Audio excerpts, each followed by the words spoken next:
ॐ अज्ञानतिमिरान्धस्य ज्ञानाञ्जनशलाकया चक्षुरुन्मीलितं येन तस्मै श्रीगुरवे नमः। हे कृष्ण करुणा सिंधु दीनबन्धो जगत्पते गोपेश गोपिका कांत राधाकांत नमस्तुते। जयतां सुरतोर्पंगोर मम मंदमतिर्गति मत सर्वस्वपदाम्भोज राधा मदन मोहनौ। तप्त कांचन गौरांगे राधे वृंदावनेश्वरी वृषभानुसुते देवी प्रणमामि हरिप्रिये। नमो महावदान्याय कृष्ण प्रेम प्रदायते कृष्णाय कृष्ण चैतन्य नाम्ने गौरत्विषे नमः। श्री चैतन्य मनोभीष्टं स्थापितं येन भूतले सोऽयं रूपः कदा मह्यं ददाति स्वपदान्तिकम्। वाञ्छाकल्पतरुभ्यश्च कृपा सिन्धुभ्य एव च पतितानां पावनेभ्यो वैष्णवेभ्यो नमो नमः। जय श्री कृष्ण चैतन्य प्रभो नित्यानंद श्री अद्वैत गदाधर श्रीवासादि गौर भक्तवृंद। हरे कृष्णा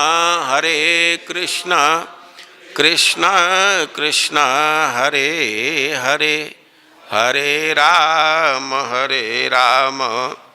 राम राम। लोग आवृत्ति करेंगे श्रीमद् भागवतम के सप्तम स्कंध के तीसरे अध्याय का पहला श्लोक 7-3-1। ओम नमो भगवते वासुदेवाय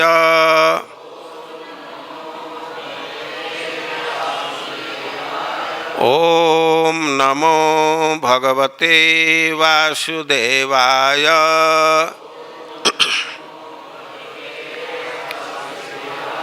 ओम नमो भगवते वासुदेवाय।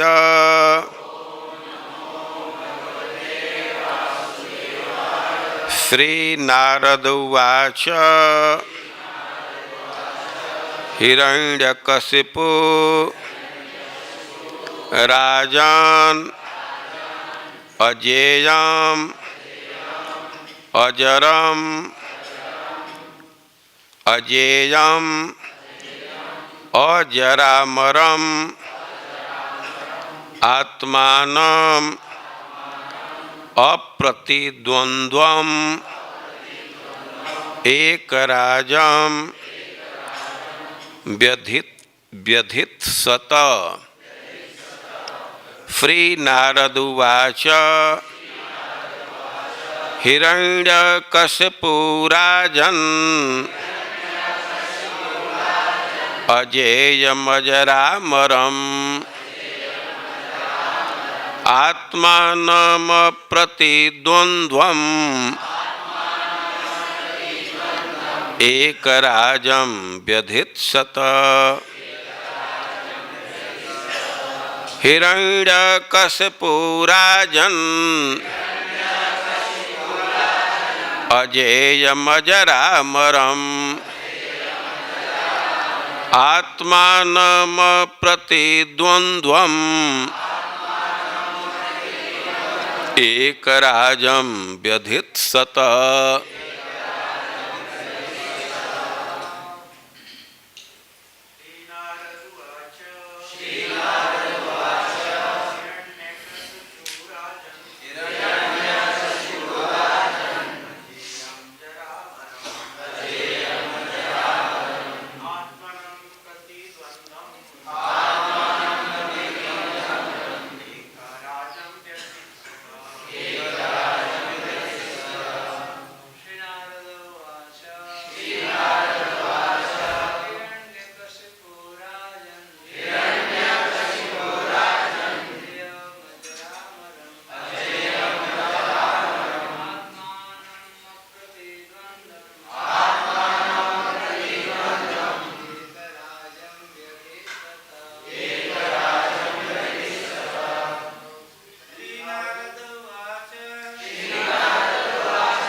माता जी।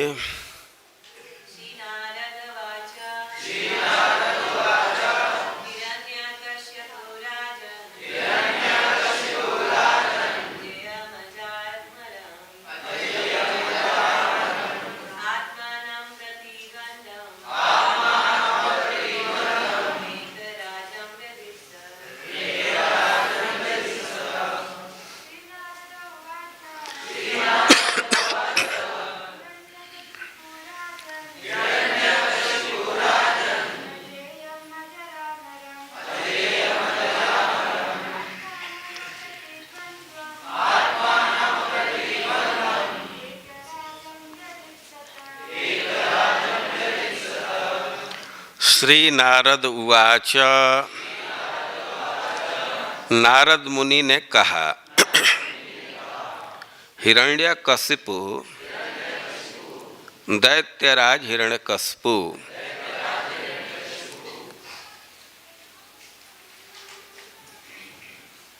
राजन, हे राजा युधिष्ठिर, अजेयम किसी शत्रु द्वारा न जीता जा सकने योग्य, अजर, जरा या व्याधि से रहित, अमरम, अमर, आत्मानम, स्वयं, अप्रतिद्वंद्वम,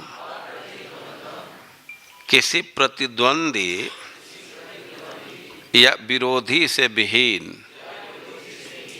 एक राजम, ब्रह्मांड का एक क्षत्र राजा, चक्रवर्ती, व्यधित सत बनना चाहता था।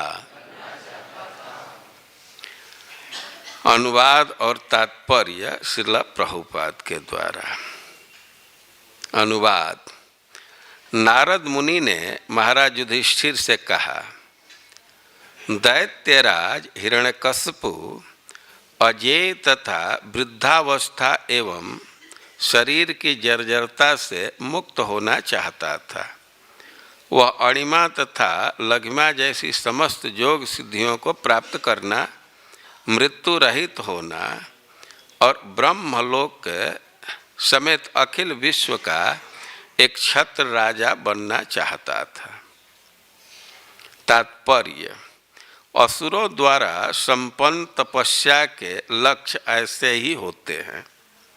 हिरण्यकशिपु ब्रह्मा जी से ऐसा वरदान प्राप्त करना चाहता था जिससे वह भविष्य में ब्रह्मा जी के धाम को जीतने में समर्थ हो सके।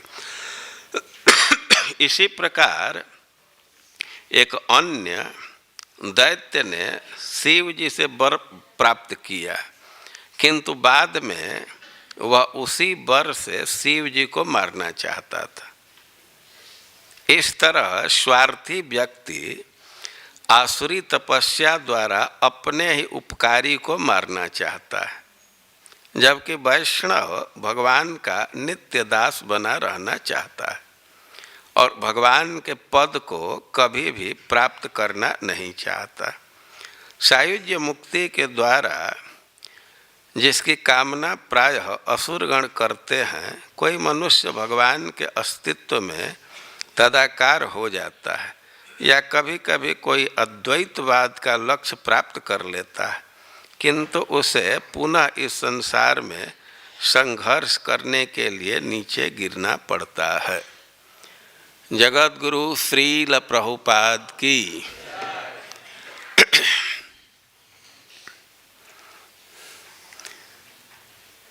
हम लोग कल हिरण्यकशिपु के प्रवचन को सुन रहे थे। प्रवचन बहुत सुंदर है और बुद्धिमान व्यक्ति का लक्षण है कि अच्छी बात कहीं से ग्रहण कर लेता है। सर्वतः सारमादत्ते बुधो मधुकरो यथा।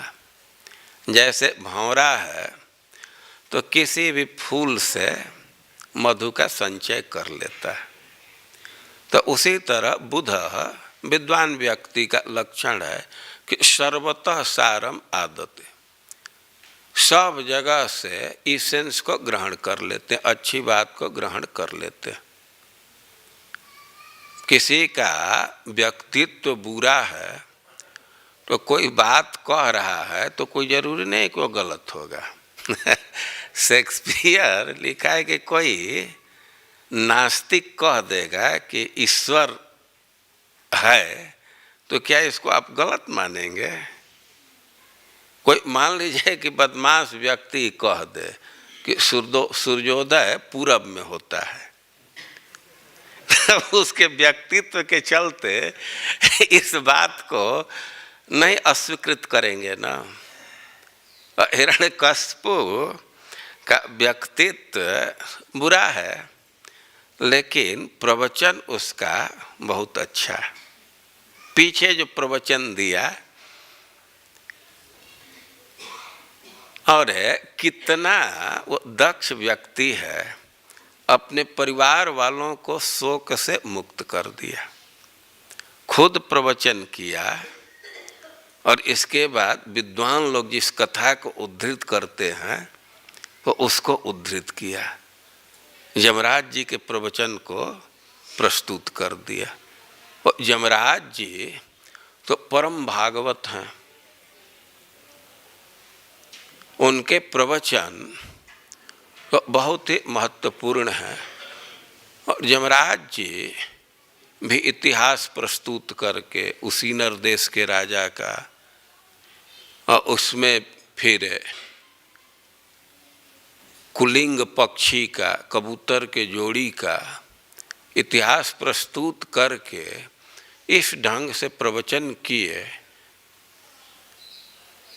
कि जो व्यक्ति शोक में था और उसको इतना पता चल गया कि शोक करने से कोई लाभ नहीं है।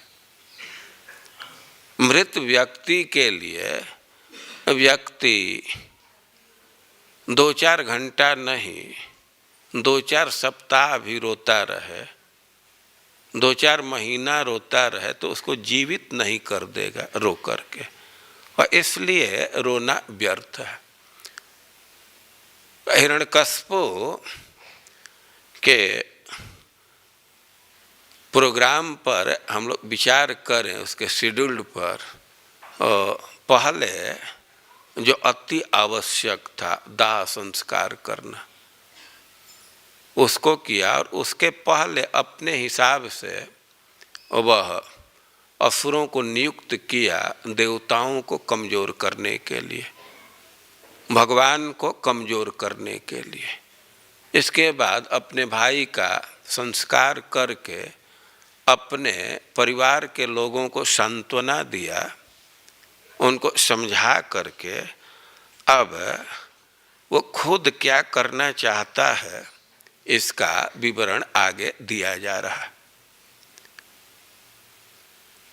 पहले भी अपने उद्देश्य को तो बतला चुका है कि हमें हरि का वध करना है,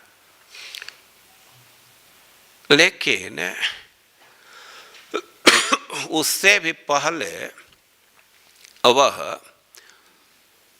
पूरे दुनिया पर अपना शासन चाहता है, अपनी शक्ति चाहता है। और नारद जी कह रहे हैं कि हिरण्यकशिपु राजन अजेयम अजरा अमरम आत्मानम अप्रतिद्वंद्वम एक राजम व्यधित्सत। व्यधित्सत उसने इच्छा किया। क्या किया? इच्छा कि हम अजेय हो जाएं, हम इतनी शक्ति अर्जित कर लें कि हमको कोई पराजित न कर सके। वो अपने को अजेय बनाना चाहता है और अपने को अजर बनाना चाहता है। जर मतलब बुढ़ापा होता है। वो चाहता है कि हम ऐसी शक्ति अर्जित कर लें कि कभी बूढ़ा न हो। और अमरम, ऐसी स्थिति प्राप्त कर लूं कि कभी मृत्यु न हो। मान लीजिए कि कोई अजर हो, अमर हो, और उसका कोई विरोधी है, तो अब तो बहुत दिन तक उसको विरोध से जूझना पड़ेगा। तो कह रहे कि आत्मानम अप्रतिद्वंद्वम, वो केवल अजर अमर ही नहीं बनना चाहता है, वो चाहता है कि हमारा प्रतिद्वंदी कोई नहीं रहे। अरे प्रतिद्वंदी तो कोई न कोई खड़ा हो जाता है। तो कह रहे हैं कि एक राजम व्यधिष्यत, वह अकेला सम्राट बनना चाहता था। एक राजा, बस अकेले राजा, कोई दूसरा नहीं, कोई दूसरा प्रतिद्वंदी नहीं। और उसका इतना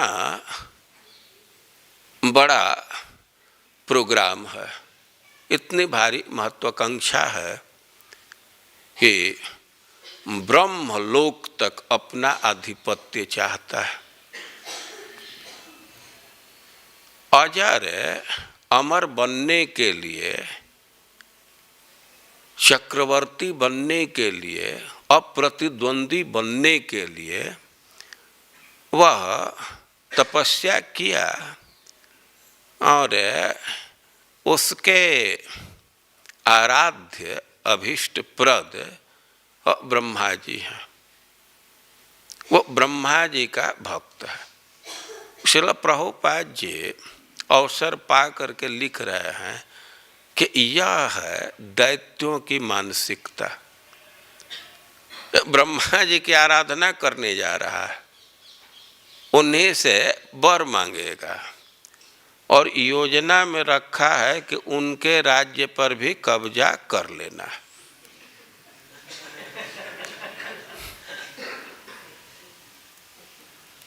यह असुरों की चेतना है। कौन क्या उपकार किया इसका ध्यान नहीं रखते। असुरों की चेतना ठीक नहीं है। उनका मनोभाव सहयोगात्मक नहीं होता है, किसी का सहयोग नहीं करते हैं, विरोध करने में बहुत दक्ष है। देवताओं से तो विरोध करते ही हैं, आपस में भी उनका विरोध रहता है, आपस में भी सहयोग की भावना नहीं है। और जब तक आपस में सहयोग नहीं रहेगा तब तक समृद्धि की प्राप्ति नहीं हो सकती। समृद्धि के लिए सहयोग का बहुत भारी महत्व है। इसी से भगवान गीता में उपदेश दिए हैं कि परस्पर सहयोग से जीना चाहिए। मनुष्य मनुष्य के सहयोग की बात नहीं है, देवता और मनुष्य में भी सहयोग होना चाहिए। यदि सहयोग रहेगा तो सफलता मिलेगी, समृद्धि आएगी। और यदि सहयोग नहीं है तो व्यक्ति सफलता नहीं प्राप्त करता है। हो सकता है कि उसके पास काफी क्षमता है, लेकिन सहयोग के अभाव में वो अपने क्षमता का उपयोग नहीं कर पाता है। श्रीमद् भागवतम में तृतीय स्कंध में वर्णन है कि जब सृष्टि प्रारंभ हो रहा था और ब्रह्मा जी कई एक कार्य कर दिए, देवताओं की सृष्टि कर दिए, और देवता बड़े ही शक्ति संपन्न थे और उनको एक एक विभाग दे दिए, लेकिन फिर भी वे सृष्टि के कार्य को आगे नहीं बढ़ा पा रहे थे, क्योंकि आपस में उनमें सहयोग नहीं था। वे भगवान की आराधना किए और इसके बाद भगवान उनको उपदेश दिए, उनको शक्ति दिए, तो सबको आपस में मिला दिए, तब वे सृष्टि का कार्य करने लगे। तो सहयोग और कृतज्ञता ये सब गुण हैं और इसका ध्यान रखना चाहिए, इससे समृद्धि होती है। जहाँ समृद्धि की बात आती है वो एक कथा स्मरण हो रहा है कि एक बार नारद जी घूमते हुए दैत्यों के समाज में चले गए। वो दैत्य लोग कहे कि आपके पिताजी हम लोगों के साथ ठीक व्यवहार नहीं कर रहे। नारद जी तो सब जगह जाते हैं तो हम कहे कि भाई कैसे आप लोगों को पता चल रहा है कि उनका व्यवहार ठीक नहीं है, सम व्यवहार नहीं कर रहा है कि देवताओं की बहुत समृद्धि बढ़ रही है और हम लोगों की समृद्धि हो नहीं रही है, तो देवताओं को ज़्यादा सुविधा दे रहे हैं, अपने पिताजी से कहिएगा। और नारद जी घूमते हुए फिर ब्रह्मलोक में गए, ब्रह्मा जी से कहे दैत्यों का कंप्लेन है। ये क्या कंप्लेन है? कि आप पर भेदभाव का कंप्लेन है, देवताओं को आप सुविधा प्रदान कर रहे हैं, दैत्यों को नहीं कर रहे हैं, कि देवता लोग समृद्ध हैं, दैत्यों के पास समृद्धि नहीं है। और ब्रह्मा जी कहे कि ना ना, हम तो ऐसा नहीं कर रहे हैं, हम तो समान सुविधा दे रहे हैं, लेकिन अब उस सुविधा का ठीक से उपयोग नहीं कर रहे दैत्य लोग, तो अब हम क्या करें? है कि नहीं, कंप्लेन है, विचार कर लेना चाहिए इस पर भाई। जब कंप्लेन लॉज कर दिए तो कुछ अब एक्शन तो लेना पड़ेगा, इसको डिस्पोजल करना पड़ेगा।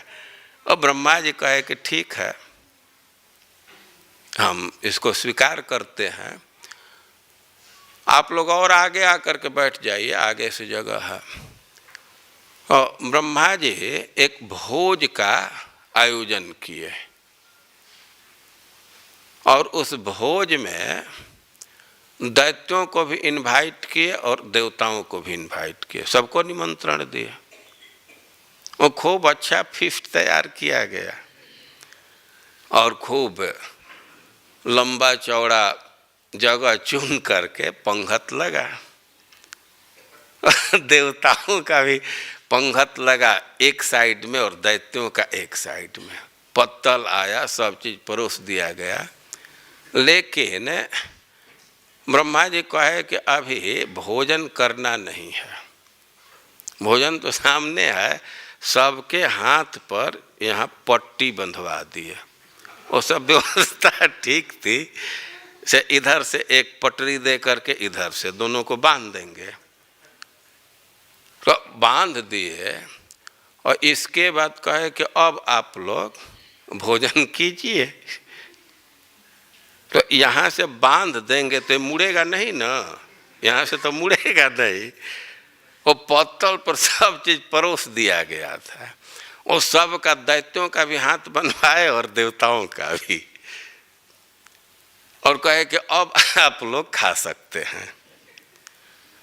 तो अब तो नीचे पत्तल में है सब चीज, वहाँ तक पत्तल तक तो हाथ ले जाने में कोई कठिनाई नहीं, लेकिन सामान उठा करके अब मुंह में लाने में तो मोड़ना पड़ेगा, तो मुड़ नहीं रहा था। अब एक नई समस्या आ गई, तो अब देवता लोग कहे कि अब तो भाई हम लोग तो भोजन कर ही नहीं सकते, अपने पत्तल से उठा करके अपने मुख में तो नहीं डाल सकते, लेकिन अपने मुख में डाले या न डाले, बगल वाले के मुख में तो डाल सकते हैं। जैसी भी जैसा से घूम रहा। अब देवता लोग कहे कि कोई भारी समस्या नहीं है, इसका सोल्यूशन निकाल लिया जाएगा। तो अपने पत्तल का सामान अपने बगल वाले के मुख में डाल देते, और बगल वाला उसके मुख में डाल दिया, और साइड पार्टनर सब खा करके तृप्त हो गए। अब देवता लोग भाई हम नहीं खा रहे, दूसरे को कैसे दे देंगे? वे दूसरे के मुख में नहीं डाले, वे लोग प्रयास किए कि अरे एक बार नहीं 2 बार मुख में किसी तरह लाएंगे, और मुख तक नहीं पहुंच रहा है तो ऊपर से गिराएंगे। से मुंह फाड़ करके ऊपर से गिराते थे, लेकिन मुंह में तो आता नहीं था, कपड़ा सब गंदा हो गया और एक दैत्य भी भोजन नहीं कर पाए। और देवता वो दूसरे को खिला खिला करके सब लोग तृप्त हो गए, सब खा लिए। तो सहयोग का कितना महत्व है ये बात समझ में आ रही है ना। सहयोग से समृद्धि हो जाती है, सिद्धि मिलती है, कार्य व्यक्ति अच्छा से संपादित कर देता है। और देवताओं और असुरों के चेतना में अंतर है। यहाँ अवसर पा करके श्रील प्रभुपाद जी हिरण्यकश्यप के व्यवहार पर टिप्पणी कर रहे हैं कि भक्ति करने का ब्रह्मा जी का है और उसके मन में योजना है कि ब्रह्मलोक तक अपना अधिकार जमा लेना है। एक राजम व्यधित। अवसर पा करके कह रहे हैं कि शिव जी के साथ भी ऐसी घटना हुई। एक व्यक्ति था, असुर था, शकुनी का पुत्र था, उसका नाम ब्रिक।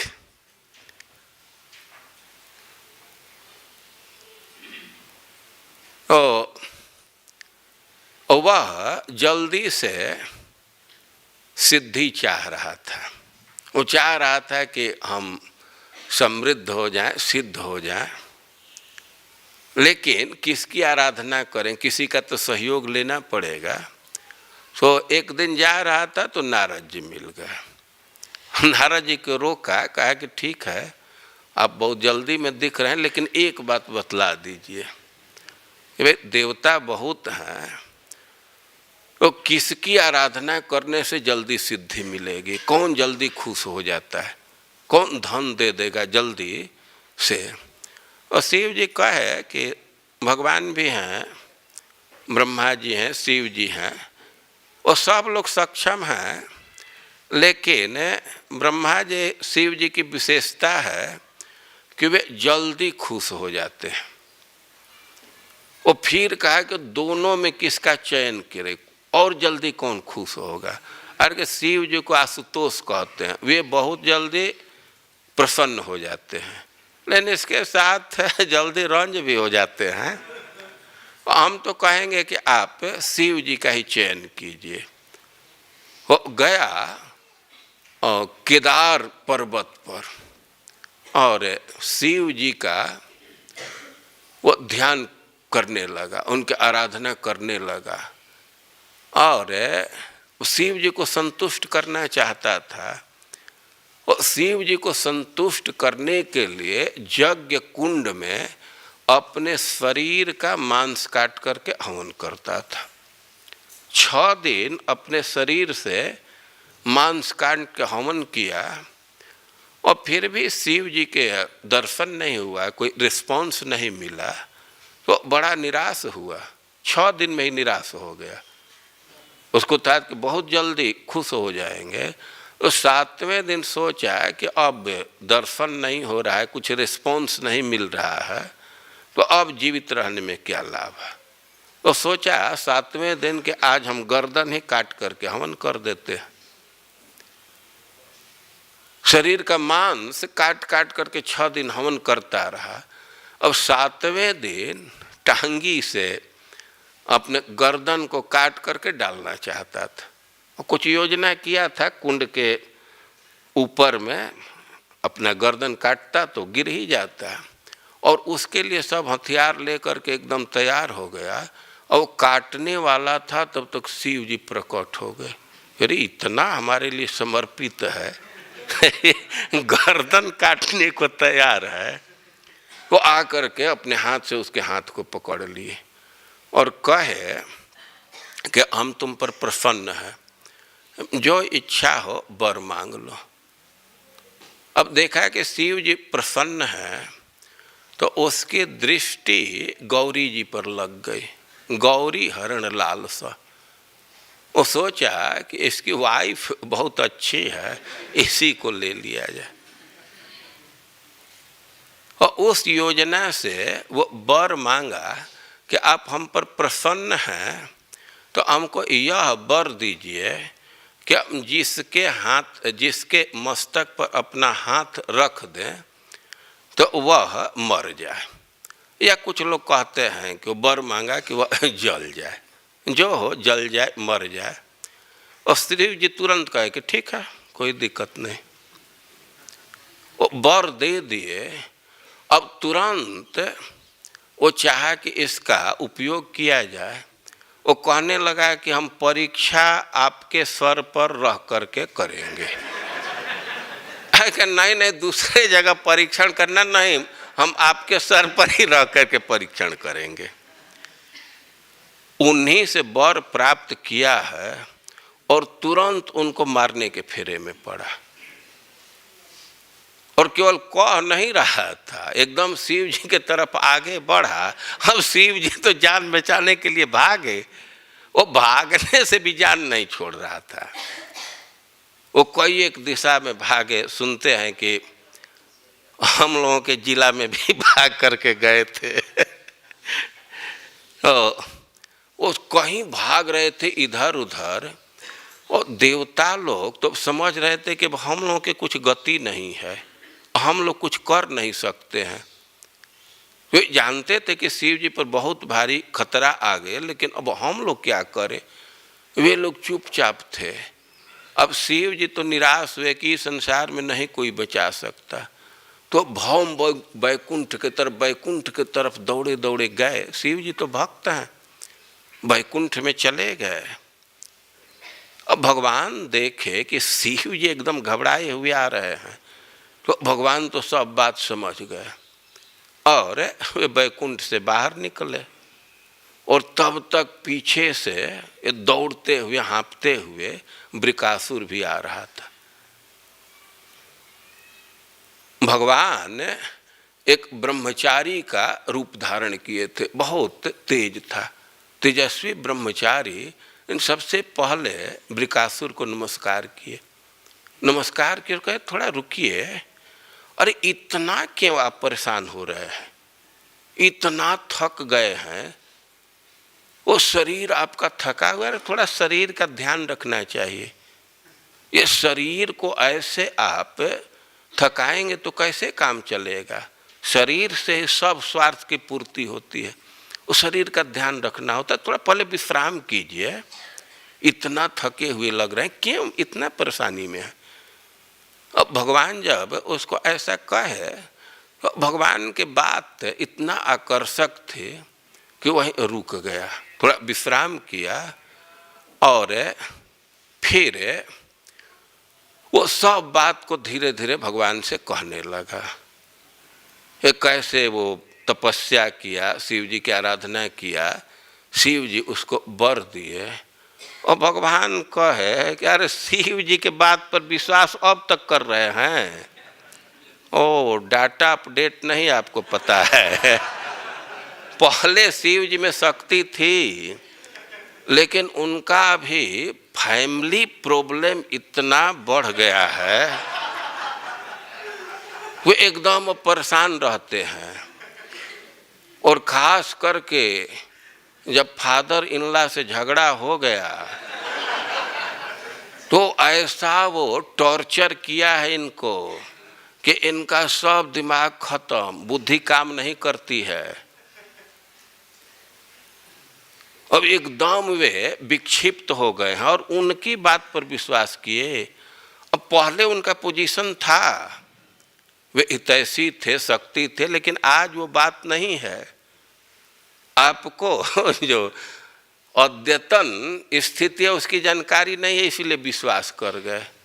देखते हैं पहले तो उनको महादेव कहा जाता था, इस समय कोई देवता उनके साथ रहता है? अरे सब भूत पिशाच तो साथ में घूमते हैं। और इस समय महादेव नहीं हैं, वो तो पिशाचेश्वर हो गए। पिशाचों के स्वामी हैं, उधर ही रहते हैं, उनके बात पर विश्वास कर लिए। एक बार आपको जांच लेना चाहिए कि जो वर दिए हैं वास्तव में शक्ति आई है कि नहीं आई है, पहले जांच लीजिए। वो जांच करना जरूरी है। और यदि जांच में बात उनकी झूठी निकलती है तो उनको छोड़िएगा मत। यदि आपके हाथ में मारने की शक्ति नहीं है तो शिव जी को जरूर जाकर के मारिए, कम से कम दूसरे को धोखा न दें। तो भाई जांच कैसे हो, कैसे जांच करें? और भगवान कहे कि अपने हाथ पर रख करके जांच कर लीजिए। तो एक बार हिचका, डर क्यों रहे, झूठी बात है। कथाकार लोग लाते हैं कि अब तो भगवान कह रहे थे, तो फिर भी उसको था कि कोई अपने हाथ पर रखे और हम ही मर जाएं या जल जाए। तो ऐसे हाथ बढ़ाया तो रोक लिया, लेकिन अरे और नज़दीक लाइए। तो अब डर रहा था, तो भगवान कहे कि आँच लग रहा है। अरे उसमें क्षमता होगी, कुछ पहले से ही प्रभाव आएगा ना। देखते हैं सूरज में अंधकार दूर करने की क्षमता है, तो अभी उदित नहीं होते उसके पहले ही कुछ कुछ अंधकार दूर होने लगता है ना। ओ यदि उसमें शक्ति होती तो कुछ तो आँच लगता, और नजर अब कुछ आँच लग रहा है तो ना, तब अब क्या डर रहा है। वहीं वो अपने सर पर हाथ रखा और वहीं मर गया। इसके बाद शिव जी आए, भगवान कहे कि अपने पाप से मर गया, यह आपको आपका अपराध किया था उसके चलते ये मर गया। कोई साधारण वैष्णव का भी अपराध करता है व्यक्ति तो उसकी दुर्गति होती है। ये तो आप जैसे तेजस्वी वैष्णव का अपराध किया है तो अपने अपराध से नष्ट हो गया। जो हो, यहाँ नारद मुनि कह रहे हैं कि हिरण्यकश्यपु एक राजम व्यधिष्यत, योजना बनाया कि ब्रह्मा जी के राज्य तक एकाधिकार कर लेना है। भाई कैसे ये शक्ति मिलेगी, कैसे क्षमता आएगी? तो कह रहे सत्य पे मंदर द्रोण्याम तपः परम दारुणम। वो बहुत कठोर तपस्या में लग गया मंदराचल पर्वत के घाटी में। ऊर्ध्वबाहु नभो दृष्टि पादांगुष्ठा फ्रितावनी, वो अपने बाह को ऐसे उठाया था और दृष्टि को भी ऊपर किया हुआ था और धरती पर पूरा पैर नहीं दिया था। पादांगुष्ठा फ्रितावनी, केवल अंगूठे पर खड़ा होकर के तपस्या कर रहा था और तपस्या से उसका तेज बहुत बढ़ गया। कह रहे हैं कि जटा दिदिति भी रेजे संवर्तारकम इवांशु भी, जैसे प्रलयकालीन सूर्य उसमें अपने रश्मियों से चमकता है, सुशोभित होता है, वैसे हिरण्यकश्यपु चमक रहा था, सूर्य के समान चमक रहा था। और उसके जो जटाएं थी वे लग रहा था कि सूर्य की किरणें हैं। तस्मिन तप्यमाने देवा स्वस्थान भेजिरे, वो घोर तपस्या में लग गया। लेकिन शुरू में ही तो एक संकेत मिल ही रहा है कि क्या इसका परिणाम होगा। सांवर्तक इवांशु भी, देखिए जो प्रलय काल में सूर्य उदित होते हैं तो उनका तेज कई एक गुना बढ़ जाता है। सूर्य में अब भी ताप है तो गर्मी में अनुभव करते हैं, लेकिन प्रलय काल के समय सूर्य का ताप बहुत बढ़ जाता है। सूर्य के ताप इतना बढ़ जाता है कि सारी दुनिया जल करके राख हो जाती है और इसके बाद फिर पानी होता है तो दुनिया बह जाती है। तो सांवर्तक सूर्य की तुलना कर रहे हिरण्यकश्यपु से, और सांवर्तक सूर्य में जैसे तीव्र किरणें होती हैं वैसे उसकी जटाएं चमक रही थी। और कह रहे हैं कि जब इस प्रकार वो तपस्या में लग गया तो देवस्थानानि भेजिरे, पहले तो उसके भय से देवता लोग अपने स्थान को, स्वर्ग को छोड़ करके भाग गए थे। भूविचेरु अलक्षिता, छिप करके पृथ्वी पर विचरण कर रहे थे। लेकिन अब हिरण्यकश्यप तो एक निष्ठ होकर के तपस्या में लग गया, तब उनका भय नहीं था, तो वे स्वर्ग में चले गए। स्वर्ग में गए, लेकिन इसका तपस्या इतना उग्र था कि संसार में तबाही आने लगी। देखिए, कोई प्रश्न कर सकता है, कल मैं तपस्या की बात कर रहा था तो एक बात कहा था कि तपस्या से समृद्धि आती है,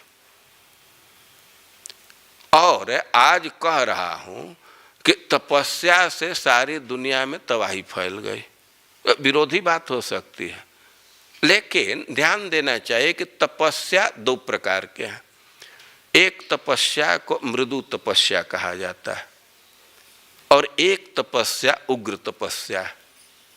जैसे भारतवर्ष के समृद्धि के लिए, शांति के लिए नर नारायण बद्रिकाश्रम में तपस्या कर रहा है, तो आप श्रीमद् भागवतम पढ़ेंगे तो मृदु तपस्या कर रहा है। लेकिन हिरण्यकश्यप का जो तपस्या है वह उग्र है, और इसके तपस्या का प्रभाव बतला रहे हैं। नहीं, हाँ, कि तस्य मूर्धन समुद्भूत सधूमो अग्निस्तपोमय। अरे कि वो तपस्या किया तो सूर्य के समान चमक ही नहीं रहा था, कुछ देर के बाद तो ऊपर से लपट निकलने लगा। सधूमो अग्निस्तपोमय, तपस्या के प्रभाव से उसके मस्तक से लपट निकलने लगा। कुछ लोग देखे होंगे, आगरा से मथुरा आते हैं, रिफाइनरी क्षेत्र में ऊपर लपट निकलता रहता है कभी कभी, और उसके सर से लपट निकल रहा था और सब जगह धुआं फैल रहा था। और कह रहे हैं कि तिर्यक ऊर्ध्व मधोलोकान प्रातपत विश्व गिरित, और आँच इतना निकल रहा था कि ऊपर के लोग, नीचे के लोग और अगल बगल के लोग, सब लोग तप्त होने लगे। प्रातपत, उससे आँच से वे जलाने लगा, और इतना उसका उग्र तपस्या था और इसे इतना आँच निकल रहा था कि चुक्षुभु नदी उदनवंतो, वे समुद्र खोलने लगा। उसके तपस्या से जो ताप उत्सर्जित हो रहा था तो उसे नदी का पानी खोलने लगा, समुद्र का पानी खोलने लगा, और परमाणु का विघटन हो रहा है, जो उसका प्रभाव हुआ कि पहाड़ के साथ पृथ्वी हिलने लगी। स्वद्वीपाद्रि सचाल भू, द्वीप अद्रि के साथ पृथ्वी डोलने लगी।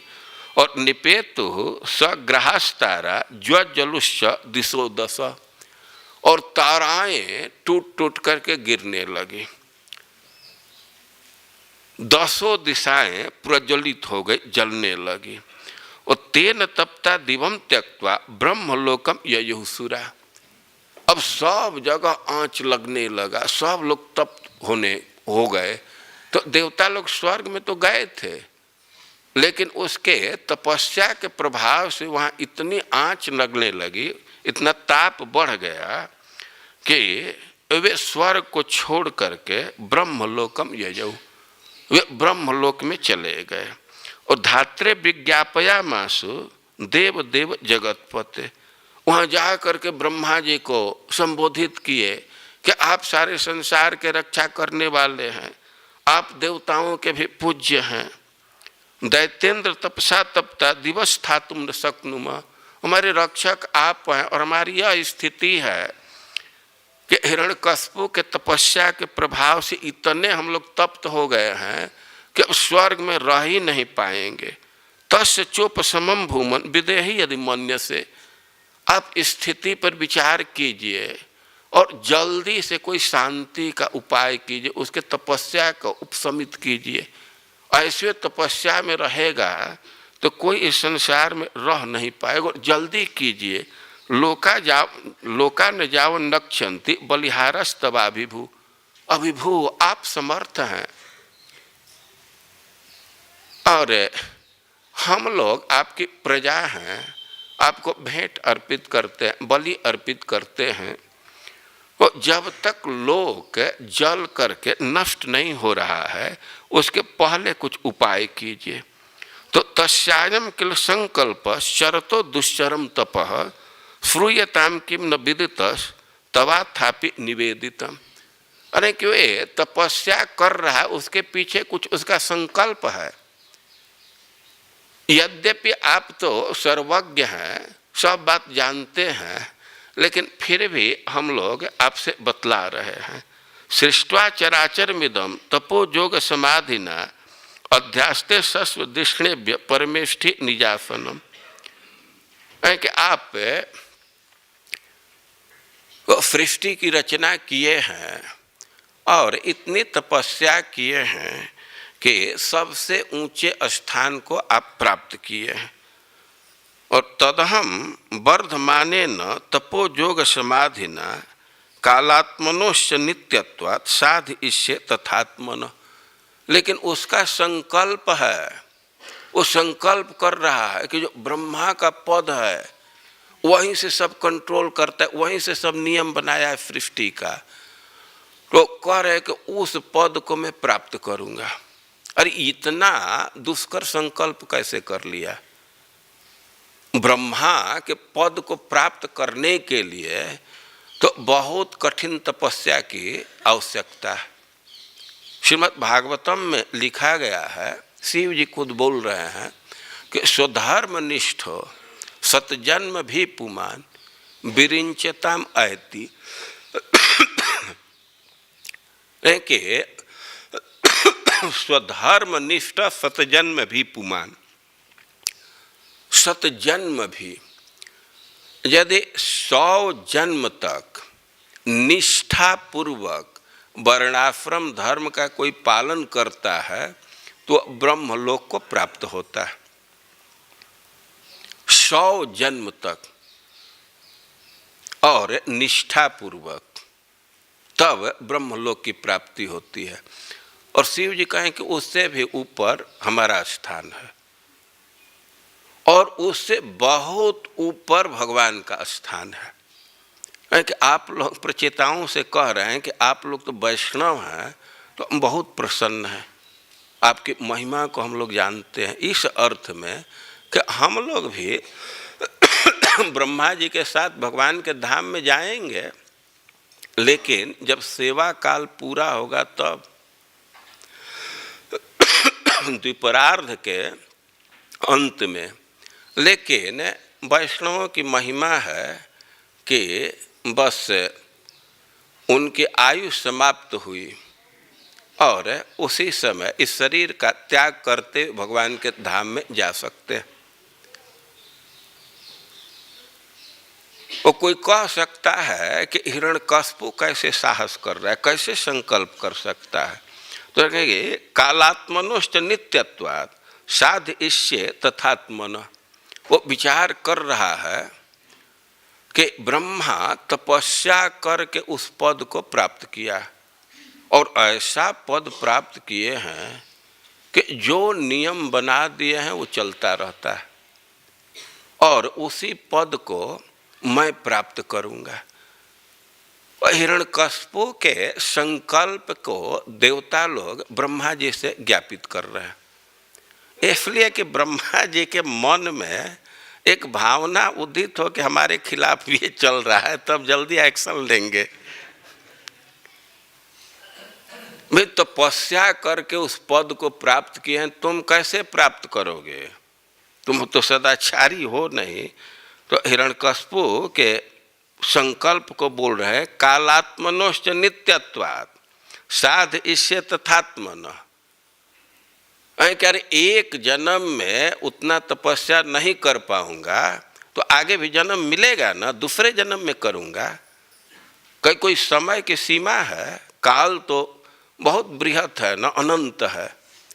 तो समय तो अनंत है, चाहे कितना हूँ जन्म लेना पड़े, कितना हूँ तपस्या करना पड़े, अनेक जन्म तक, लेकिन उतना तपस्या मैं करूँगा और उसके पद को प्राप्त करूँगा। तो उसका संकल्प है आपके पद को प्राप्त करना।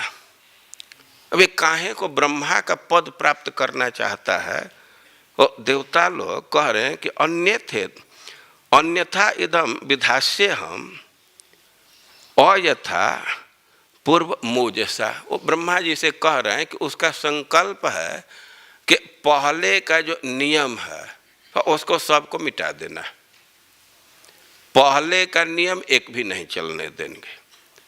और किमन्य काल निर्धूते कल्पांते वैष्णवादि भी, उसका संकल्प है कि ब्रह्मा का पद लेना है। यह ध्रुव लोक इत्यादि है तो विष्णु का लोक है, इसमें क्या रखा है, तो नश्वर है। वो उसमें मन में सोच रहा है ब्रह्मा का पद प्राप्त करेंगे और इस दुनिया के नियम को बदल देंगे। अरे भाई क्या नियम बदलेगा, क्या उसके मन में है? कि पहले स्थापित किए हैं कि जो यहाँ कष्ट भोगता है, तपस्या करता है, उसको स्वर्ग मिलता है। यह नियम ठीक नहीं है। यहाँ तुम दुख भोग रहे हो, तपस्या कर रहे हो, तो आगे भी नरक में डालेंगे, और जो यहाँ को भोग कर रहा है तो उसको स्वर्ग देंगे। पहले वाला नियम नहीं चलेगा। और ऐसे ब्रह्मा जी से देवता लोग उसके संकल्प को बतला रहे हैं। तो इति सुश्रुम निर्बंधम तपः परममास्थित विधत्स्वानंतरम युक्तम स्वयं त्रिभुवनेश्वर। देवता लोग कहें कि हम लोगों को तो यही जानकारी है, हम लोग तो उसके संकल्प के विषय में यही सुने हैं। आप तो परम पद पर स्थित हैं, तो विधत्स्व अनंतरम युक्तम स्वयं त्रिभुवनेश्वर। आप तो तीनों लोगों के स्वामी हैं, तो आप जैसा उचित समझें वैसा कीजिए, हमारी बात सुन लीजिए और जैसे आपको करना हो वैसा कीजिए। तवासनम द्विजगवाम पारमिष्ठ्यम जगतपते भवाय श्रेयसे भूते क्षेमाय विजयाय च। देवता लोग कह रहे हैं कि आपका जो यह पद है तो ब्राह्मण के, गाय के श्रेय के लिए है, समृद्धि के लिए है, और क्षेमाय विजयाय च, उसके मंगल के लिए है, विजय के लिए है। तो आप इसी दिशा में कार्य करेंगे, हमारा यह विश्वास है, हम लोगों का यह विश्वास है। तो इति विज्ञापितो देवे भगवान नात्म भूर नृप परितो भृगुदक्षादे यजौर दैत्येश्वराश्रमम। जब देवता लोग इस प्रकार निवेदन किए ब्रह्मा जी से, ब्रह्मा जी देव ही परितः भृगु दक्षाद्य यजौ दैत्येश्वर आश्रमम। ब्रह्मा जी और देवताओं को साथ में लिए, अपने पुत्रों को साथ में लिए और उनको ले करके उससे दैत्य के आश्रम पर गए। हिरण्यकश्यप जहाँ तपस्या कर रहा था तो उस स्थान पर गए। जब वहाँ पहुँचे तो न ददर्श प्रतिच्छन्नम, उस स्थान पर गए तो कहीं हिरण्यकश्यप का पता ही नहीं चल रहा था, कहीं दिखाई नहीं दे रहा था। अरे भी वहाँ तपस्या कर रहा है तो दिखाई क्यों नहीं दे रहा है? तो कह रहे हैं कि प्रतिच्छन्नम बल्मीक तृण कीचकई। वो जहाँ खड़ा हो करके तपस्या कर रहा था तो उधर दीमक लग गए थे। अब जो लोग दीमक के स्वभाव को जानते हैं तो जहाँ दीमक लगते हैं तो मिट्टी का उत्सर्जन करते जाते हैं, धीरे धीरे वो ढकते जाता है। तो इतने दीमक लग गए थे कि उसका शरीर सब मिट्टी से ढक गया था। और केवल मिट्टी से ढका ही नहीं थे, वहाँ बेत जम गए थे, मिट्टी के ऊपर घास जम गए थे, बेत जम गए थे। बेत तो छोटा बांस जैसा उसका पत्ता होता है, वो ये सब जम गए थे। कहने कि बल्मीका तृण कीच कही, वो घास से, बेत से और देवकार से पूरा वो ढक गया था। पिपील का भी आचीर्ण मेदस्तंग मांस सोड़ितम, और दीमक इतने लगे थे कि चमड़ा सब खा गए थे और मांस खा गए थे, खून सब समाप्त कर दिए थे। और आचरण मेदस्तंग मांस सोड़ितम, चमड़ा, खून, मांस सब यह नहीं था, मेद उसमें नहीं था। तपंतम तपसा लोकान अयथाभ्रा पिहितम रपिम विलक्ष्य विस्मित प्राह हसंस्तम हंस वाहन। और ब्रह्मा जी वो तो पता था कि यहीं तपस्या कर रहा है, तो ध्यान देने लगे कि आखिर कहीं तो होगा। तब उसको कुछ तेज दिखाई दिया। उदाहरण दे रहे हैं कि कभी कभी सूर्य बादल से ढक जाता है, सूर्य दिखता नहीं है, लेकिन फिर भी कुछ पता चल जाता है ना कि इस स्थान पर सूर्य है, वो पता चल जाता है, उसका कुछ स्पॉट, कुछ लक्षण पता चल जाता है। तो उसी तरह तो ढक गया था घास फूस से, लेकिन तेज निकल रहा था। तो उसके आधार पर ब्रह्मा जी लोकेट कर लिए कि यहीं यह है। तो विलक्ष्य विस्मित, जब देखे तो बहुत भारी विस्मय में पड़ गए।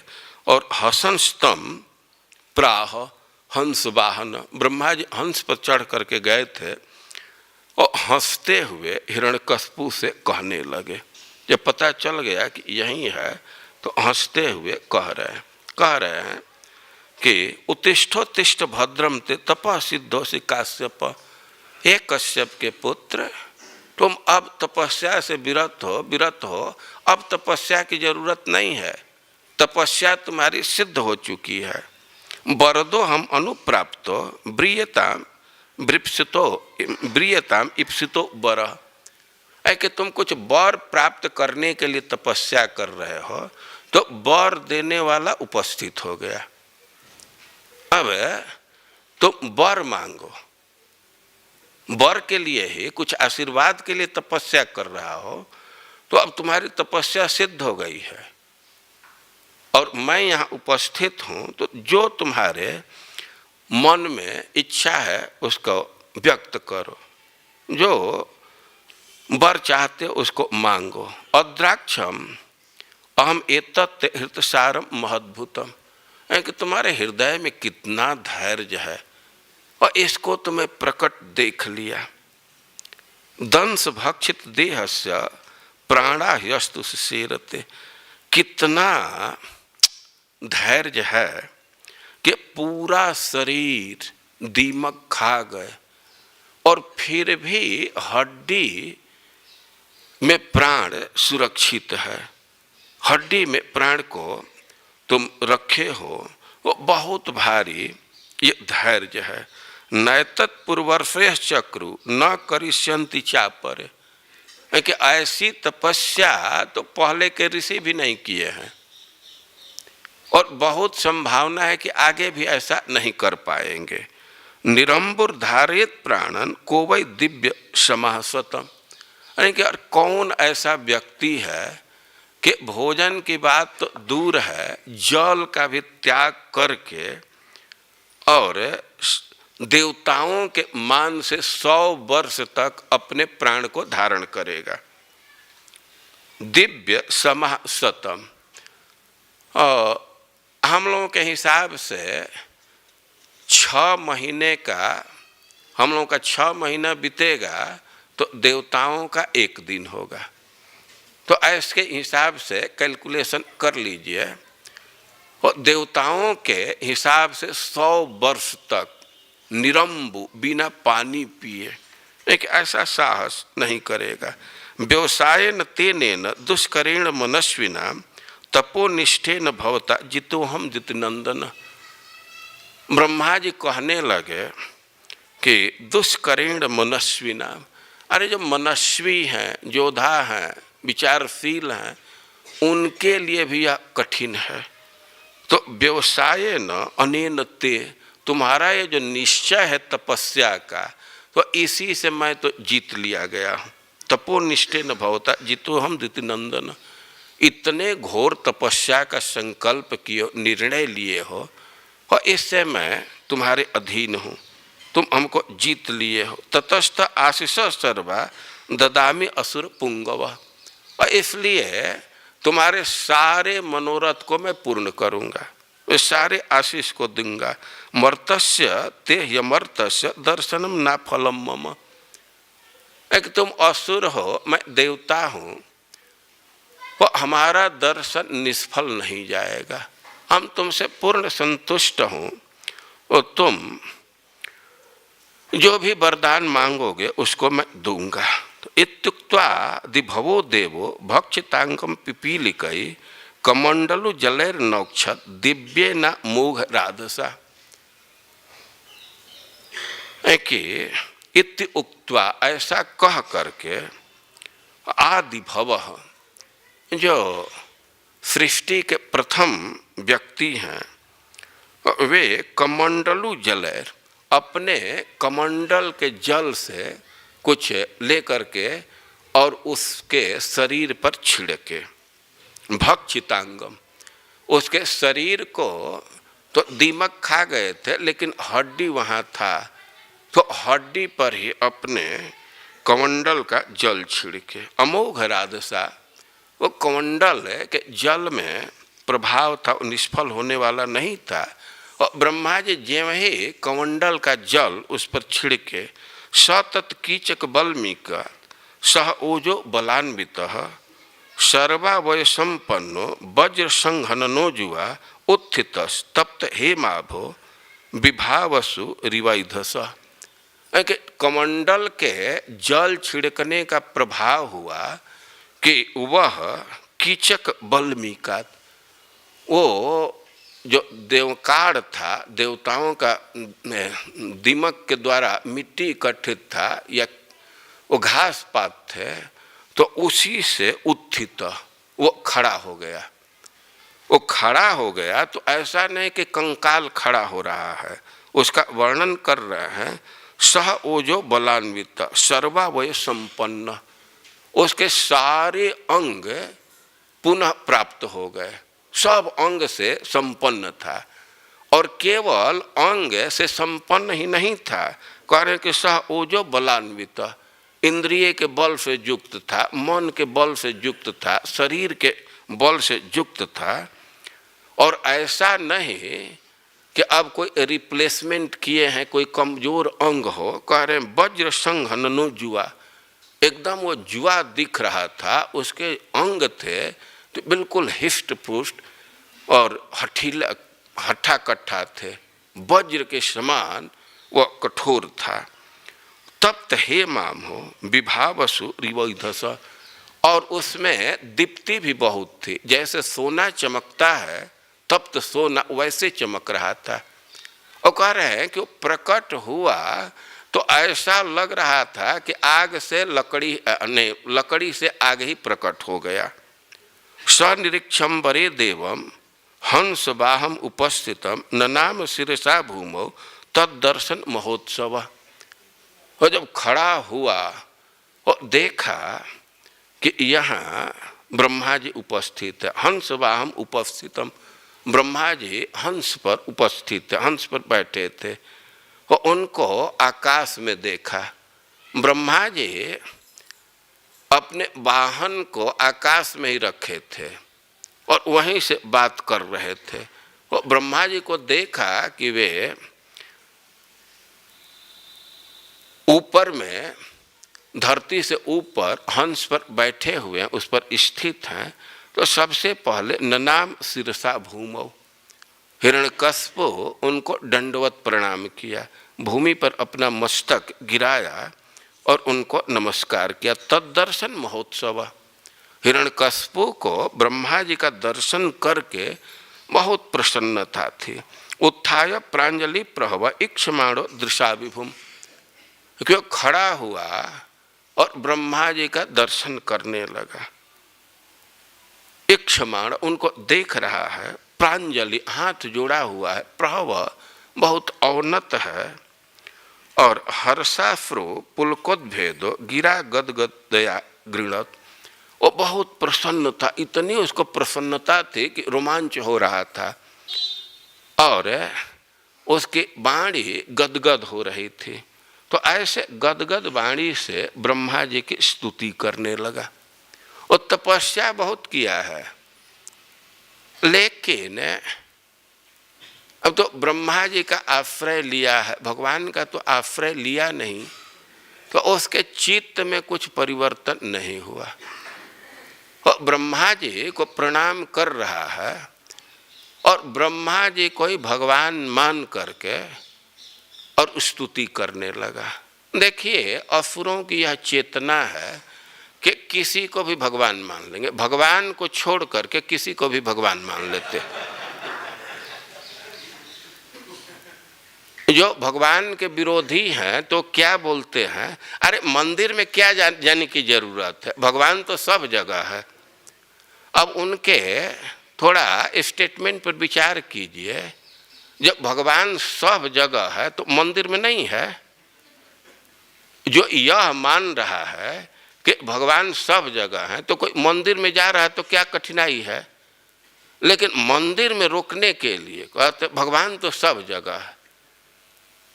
तो सब जगह है तो मंदिर में जाने को मना क्यों कर रहे हो? वो श्रील प्रभुपाद जी लिखे हैं कि असुर लोग जहाँ भगवान हैं उसको छोड़ करके सब जगह भगवान को देखते। अरे मंदिर में तो भगवान प्रकट हैं, तो मंदिर में तो उनको पत्थर दिखता है और सब जगह भगवान दिखते। असुरों की यह चेतना है कि किसी को भी भगवान बना सकते हैं और ब्रह्मा जी को देख करके खुश है। और जो भगवान के साथ सिद्धांत है, भगवान सृष्टि करते हैं, पालन करते हैं, सब शक्ति से युक्त हैं, वो सब सिद्धांत ब्रह्मा जी पर बोलते बोलते उनको बार बार नमस्कार कर रहा है। अब नमस्कार खूब किया, उनकी महिमा गाए जो भगवान के लिए होना चाहिए। तो ब्रह्मा जी भी कहने लगे कि अरे बहुत आप महिमा गाए, अब यह बतलाइए कि वर क्या चाहिए। स्तुति तो बहुत बोले, तो कहने लगा यदि दास्यसि अभिमतान वरान्मे वरदोत्तम भूतेभ्यस्तद विशिष्टेभ्यो मृत्युर्मा भू मम प्रभु। वो विचार करने लगा कि हमको तो अजर बनना है, अमर बनना है। वे तो तपस्या कर रहा था अपने को अमर बनाने के लिए, और उसके मन में तो विचार आ रहा था कि यह वर मांग लूं कि हमारी मृत्यु कभी न हो। लेकिन सोचा कि यदि यह मैं कहता हूँ तो ब्रह्मा जी कह सकते हैं कि भाई ये वर मैं कैसे दूंगा, और मृत्यु का भय तो हमें भी है, हम खुद मृत्यु से भयभीत हैं, तो आपको कैसे वर दूंगा। तो हो सकता है कि मना कर देंगे। तब सोचा कि कोई दूसरे उपाय से मांग लेना चाहिए। और उसके दृष्टि में तो ब्रह्मा जी सबकी रचना किए हैं, जैसा पहली स्तुति में कह चुका है। वो कह रहा है कि डायरेक्ट अमरता का वर न मांगू, मृत्युहीनता का वर न मांगू। और अब कह रहा है कि हमको यह वर दीजिए कि आपके सृष्ट किसी भी व्यक्ति या वस्तु से हमारी मृत्यु न हो। भूतेभ्य त्वद्विशिष्टेभ्यो, किसी भी प्राणी जिसकी रचना आप किए हैं तो उससे हमारी मृत्यु न हो, यही हमको वर दीजिए। लेकिन फिर भी अब उसके मन में विचार आ रहा है कि अब तो सुरक्षित हो ही गया, सब तो ब्रह्मा की रचना है। लेकिन वो सोच रहा है कि हो सकता है कि कुछ सूक्ष्म चीज है जैसे काल है, तो वो हमको न मार दे, या देश और काल तो बहुत अनंत है। तो कहने लगा कि नान्तर बहिर्दिवानक्तम अन्यस्माद् अपि चायुधे न भूमौ नाम्बरे मृत्युर न नरैर न मृगैरपि। वो कोई एक तरह से विचार कर रहा है कि काल से सुरक्षित होना चाहिए, हर देश में सुरक्षित होना चाहिए। वो इसलिए कहा कि न हमें बाहर मृत्यु हो और न भीतर मृत्यु हो। अब देश के विषय में सुरक्षा चाह रहा है कि भाई कोई स्थान है तो घर के अंदर होगा या बाहर होगा, तो पूरा संसार को, पूरा स्थान को, माने देश को बांध दूं कि हमारी किसी देश में मृत्यु नहीं हो, किसी स्थान पर न हो। वो इसके लिए कह रहा है कि बाहर भी ना हो, भीतर भी ना हो, और किसी समय मृत्यु न हो। तो अब अपने हिसाब से बतला रहा है कि भाई कोई भी समय है, या तो रात में पड़ेगा नहीं तो दिन में पड़ेगा। तो कह रहा है कि न दीवा न नक्तम। लेकिन वो विचार कर रहा है कि हो सकता है कि कुछ सूक्ष्म आयुध हो, व्यक्ति न मार पाए, कोई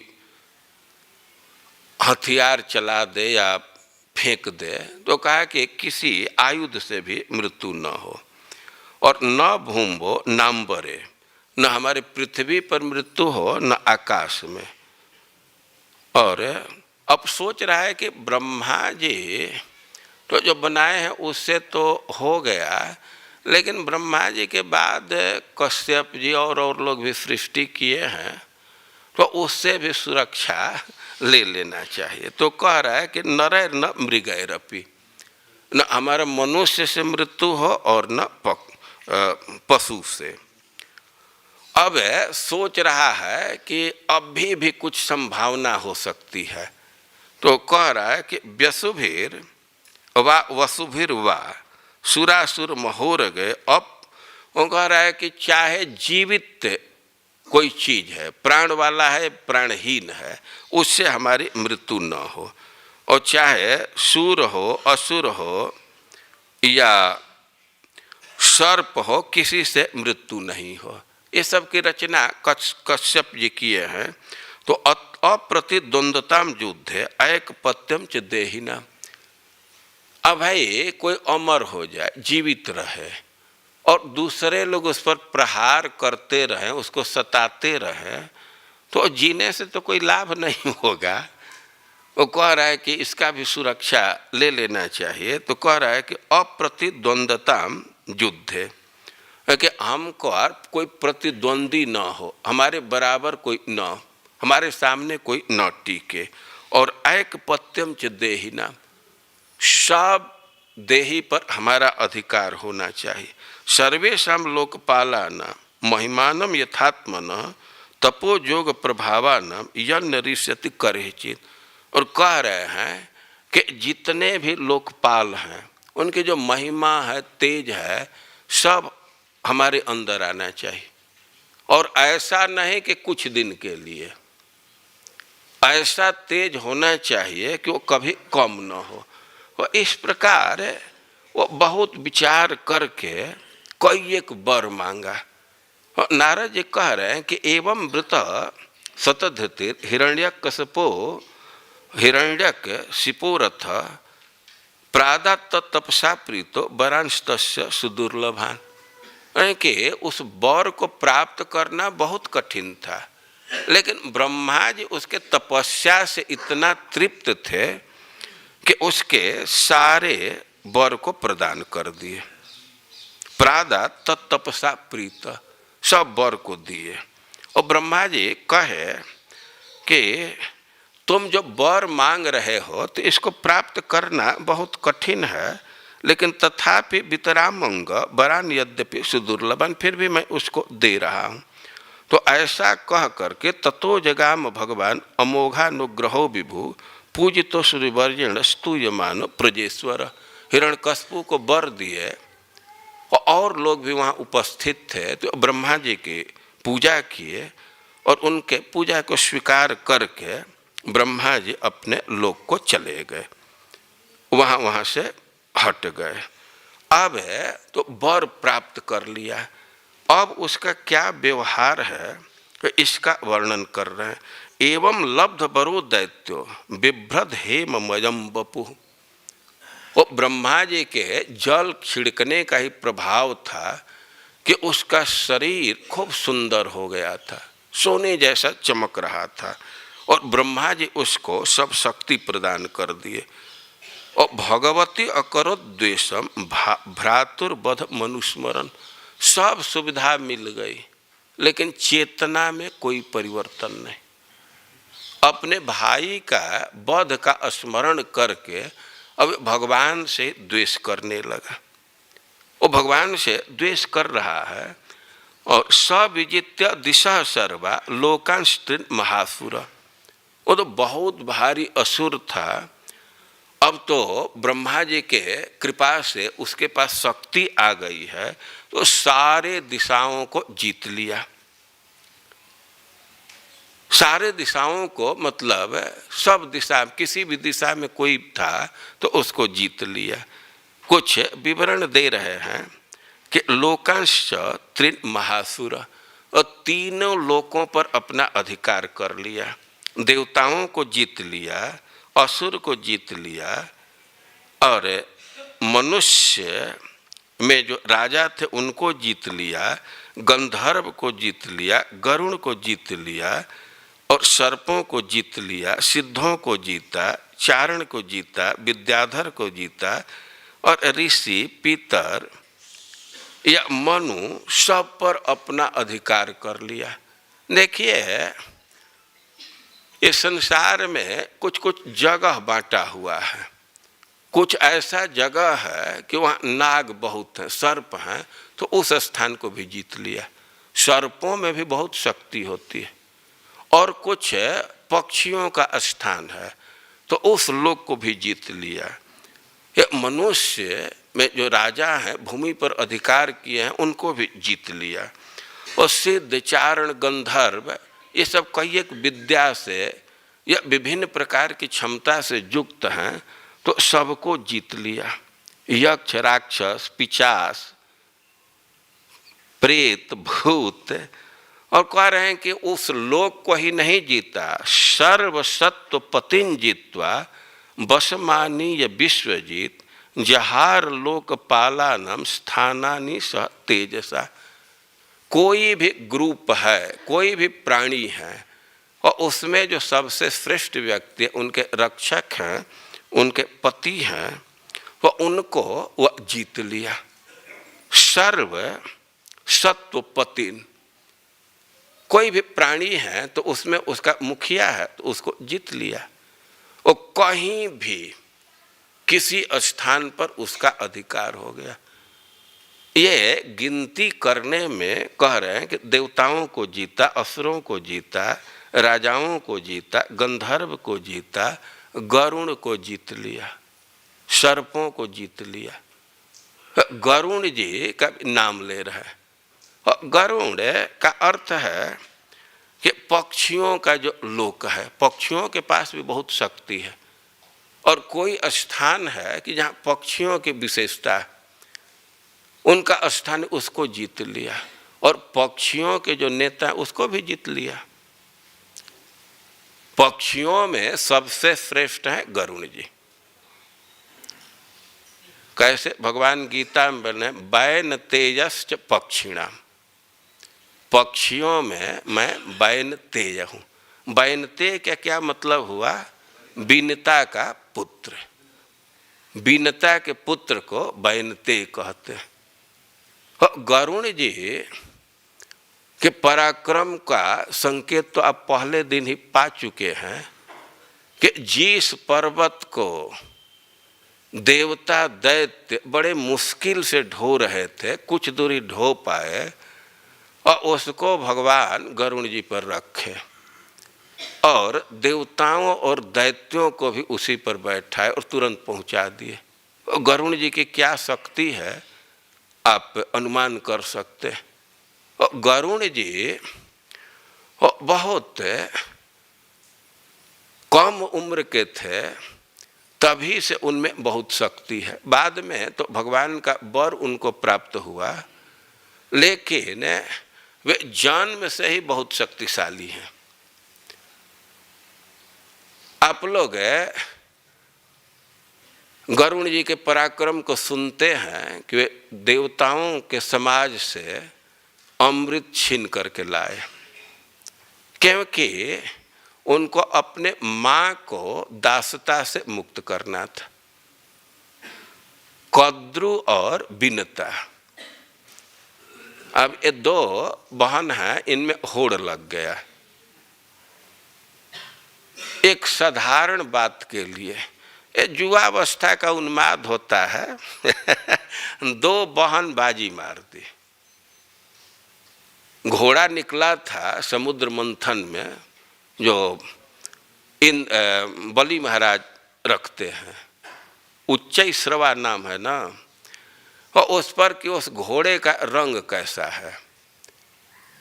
वो कद्रु उसको छलना चाहती थी बिनता को, तो कि रंग तो सफ़ेद है उसका। अब कद्रु कहने लगे कि हम भी बतलाएंगे। पूछे कि तुम बतलाओ कैसा है। वो कहे कि हम भी बतलाएंगे कि रंग कैसा है, लेकिन एक शर्त पर कि जिसकी बात झूठी हो जाएगी और उसको दासी बनना पड़ेगा। दोनों में उत्साह आता है कि ठीक है। वो कद्रु कह दे कि रंग तो उसका सफ़ेद है, लेकिन उसका पूंछ काला है। बिनता जानती थी कि वो सफ़ेद रंग का घोड़ा है। वह कि ठीक है, शर्त स्वीकार है, लेकिन हम लोग चलें देखें। तो लोग समुद्र पार करके आकाश मार्ग से गई, उधर जाना था। लेकिन ये कद्रु थी, तो वो तो विचार कर ली कि कहीं रंग काला नहीं, उसका पूंछ काला नहीं मिला तो हमको तो अब जीवन भर इसकी दासी बनना पड़ेगा। तो अपने बेटों को, सर्पों को कही कि तुम लोग जा करके उसके पूंछ में बाल का रूप धारण कर लो, काला काला, और तुमको ये करना पड़ेगा। 1000 सर्पों को कहे कि जा करके उच्चैश्रवा घोड़ा के पूंछ का बाल बन जाओ, काला दिखना चाहिए। और यह भी कर दे कि जो हमारे आज्ञा का पालन नहीं करेगा और उसको अग्निदेव जला देंगे। अब यह सुन करके तो बहुत लोग घबराए, और उसको कि ये क्या मतलब अपने संतान को ही ऐसा शाप दे रही है। लेकिन ब्रह्मा जी कहे कि ना ना ना, कोई गलती नहीं है, वो सर्पों का अत्याचार बहुत बढ़ गया है, तो ठीक ही कही है, ये देवताओं के पक्ष में ही है, कोई घबराने की बात नहीं है। वो दोनों समुद्र पार करके गई। अब वहाँ देखा गया तो पहले से सांप जा करके लिपट गए थे, वे काला दिख रहे थे। वो कहे कि देखो, तो घोड़ा एकदम सफ़ेद है। वो कद्रु कहने लगे कि पूंछ पर देखो, और पूंछ पर ध्यान देने पर तो बिनता उदास हो गई। अब उसको दासी बनना पड़ा। वो गरुण जी पक्षी हैं, वे अंडा में थे, लेकिन गरुण की यह विशेषता है कि अभी अंडा में थे तभी अपने से अंडा को फोड़ दिए। जनरली अंडा को फोड़ने के लिए पक्षी की सहायता लेना पड़ता है, लेकिन गरुण जी अपने से ही अंडा को फोड़ दिए। वो अंडा को फोड़े और इसके बाद तुरंत वे आकाश में उड़ने लगे। कोई पक्षी अंडा फूटता है उसी समय आकाश में नहीं उड़ता है, लेकिन गरुण जी उसी समय आकाश में उड़ने लगे। और गरुण जी का शरीर बहुत चमक रहा था, एकदम आग के समान चमक रहा था। वे आकाश में उड़े तो देवता लोग डरने लगे कि अग्निदेव अपना शरीर का इतना विस्तार क्यों कर रहे हैं, और कहीं हम लोगों के नज़दीक आ जाएंगे तो हम लोग जल जाएंगे। तो गए अग्निदेव के पास कि अरे आप अपने ये रूप का विस्तार मत कीजिए, लोग जल जाएंगे। वो अग्निदेव कहे कि अरे हम अपना रूप नहीं बढ़ा रहे हैं, वो तो गरुण है। तब जा करके गरुण से प्रार्थना किए कि तो सब भयभीत हैं, और गरुण जी कहे कि अच्छा ठीक है, आप लोग भय मत कीजिए, अब हमारा शरीर नहीं बढ़ेगा, तो वे तो उनको अभयदान दे दिए देवताओं को, लेकिन अपने माँ के साथ रहने लगे। एक दिन कद्रु बुलाई बिंता को, गरुण की माँ को, और कही कि कल हमको एक द्वीप में जाना है, कुछ सर्पों को देखना है, तो कल हमको तुम ले चलो। अब तो ये बाजी हार चुकी थी, दासी थी, तो अपने कंधे पर बैठा करके उसको ले गई। अब गरुण जी को भी कुछ सर्पों को बैठा करके ले जाना पड़ा। तो ऐसे समुद्र मार्ग से समुद्र को पार करते हुए किसी द्वीप पर गए। अब वहाँ वो लोग सर्पों से मिले, उस फिर वापस आना था, वापस आ भी गए। वो फिर सर्पों ने प्रस्ताव रखा गरुण जी से कि भाई जाते समय तुम गया तो रास्ते में तो कई एक द्वीप देखा होगा, वो कहा कि जो तुमको पसंद पड़ा हो, अच्छा द्वीप हो, वहाँ हम लोगों को ढो करके ले चलो, वहाँ हम लोग पिकनिक मंगाएंगे। अब गरुण जी या हम इन लोगों को ढो करके ले जाए, वो अपनी माँ से पूछे कि हम क्यों इनकी आज्ञा माने। तो माँ बतलाई कि बेटा हम दासी हैं, बाजी हार चुके। अब अपनी माँ की बात सुन करके गरुण जी बड़ा दुखी हुए और सोचे कि क्या उपाय करें। अब जा करके सर्पों से वे मंत्रणा करने लगे कि भाई तुम लोगों को कुछ सूझ रहा हो, तुम्हारी कुछ इच्छा हो तो बतलाओ, उसको पूर्ण कर दूं और हमारे माँ को दासित्व से मुक्त कर दो। जब ऐसा प्रस्ताव रखे तो सर्प लोग कहे कि यदि हम लोगों को अमृत दे देंगे तो हम आपके माँ को दासी से मुक्त करा देंगे। सर्प अमृत का पान करेंगे तो उनका विष और बढ़ जाएगा। वो कहे कि अमृत ला दोगे तो तुम्हारी माँ दासी से मुक्त हो जाएगी। ओ गरुण जी कहे कि ला दूंगा अमृत, तैयार हो गए, स्वर्ग से लाना है ला दूंगा। तो अपने माँ से कहे कि हमको स्वर्ग जाना है, लेकिन कुछ भोजन की व्यवस्था चाहिए ना, कुछ भोजन बतलाओ कि कुछ खा करके और मैं तब उड़ान भरूं। और बिंता कहे कि बेटा एक द्वीप है, उस पर निषादों की बस्ती है, वहीं जा कर के कुछ नाश्ता कर लेना, कुछ निषादों को खा लेना और तुम चले जाओ। एक चीज़ का ध्यान रखना कि भूल करके भी किसी ब्राह्मण को मुख में मत लेना, उनको मत खाना। और माँ की बात मान करके गरुण जी गए, कुछ निषादों को खाए और तब तक उनके मुख में एक ब्राह्मण आ गया। वो तो अब उस बस्ती में चुन रहे थे अपना आहार, अब ब्राह्मण उनके मुख में आ गया तो उनका मुख जलने लगा। तो समझ गए कि ये तो कुछ गड़बड़ है, आहार ठीक नहीं है, तो फेंक दिए। तो अब कुछ फ्यूल भरा नहीं, तो अब वे अपने पिताजी के पास गए कि हमको स्वर्ग जाना है, कुछ भोजन का निर्देश कीजिए, क्या खा करके जाएं।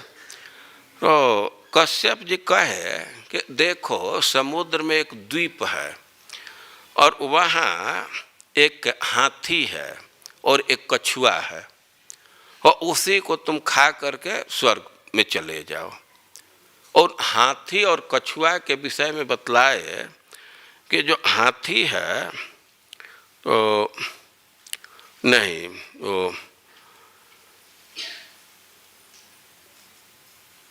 वो विभावसु उपदेश दिया। तो विभावसु बड़ा भाई था, वो तपस्या करता था लेकिन बड़ा क्रोधी था, और वो ऋषि थे, वो बड़ा क्रोधी थे। वो उनका छोटा भाई था, उसका नाम था सुप्रतीक, वो तपस्या कर रहा था, लेकिन सुप्रतीक चाह रहा था कि बड़े भाई से हम अपना धन बांट लें। और प्रस्ताव रखा कि हम आपसे बंटवारा चाहते हैं। वो विभावसु ऋषि समझाने लगे कि देखो, बंटवारा के लिए उतावला नहीं होना चाहिए, बंटवारा के दोष को तुम नहीं समझ रहे हो। धन के लोभ में भाई भाई बांट लेते हैं, लेकिन बंटवारा होते ही बहुत भारी प्रभाव आ जाता है। जो अभी शत्रु है, बहुत संभावना है कि उसी से एक भाई दोस्ती कर लेगा।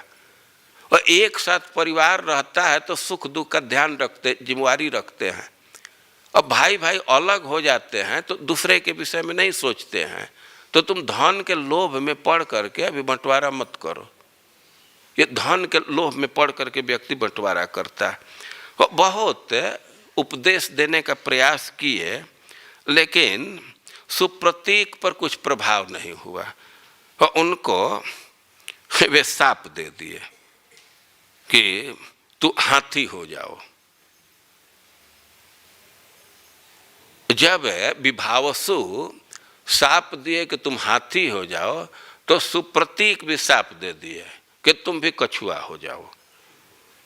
तो एक दूसरे को शाप दिए और दोनों में से एक हो गया हाथी, एक कछुआ। लेकिन यहाँ भी वे लड़ते रहते थे।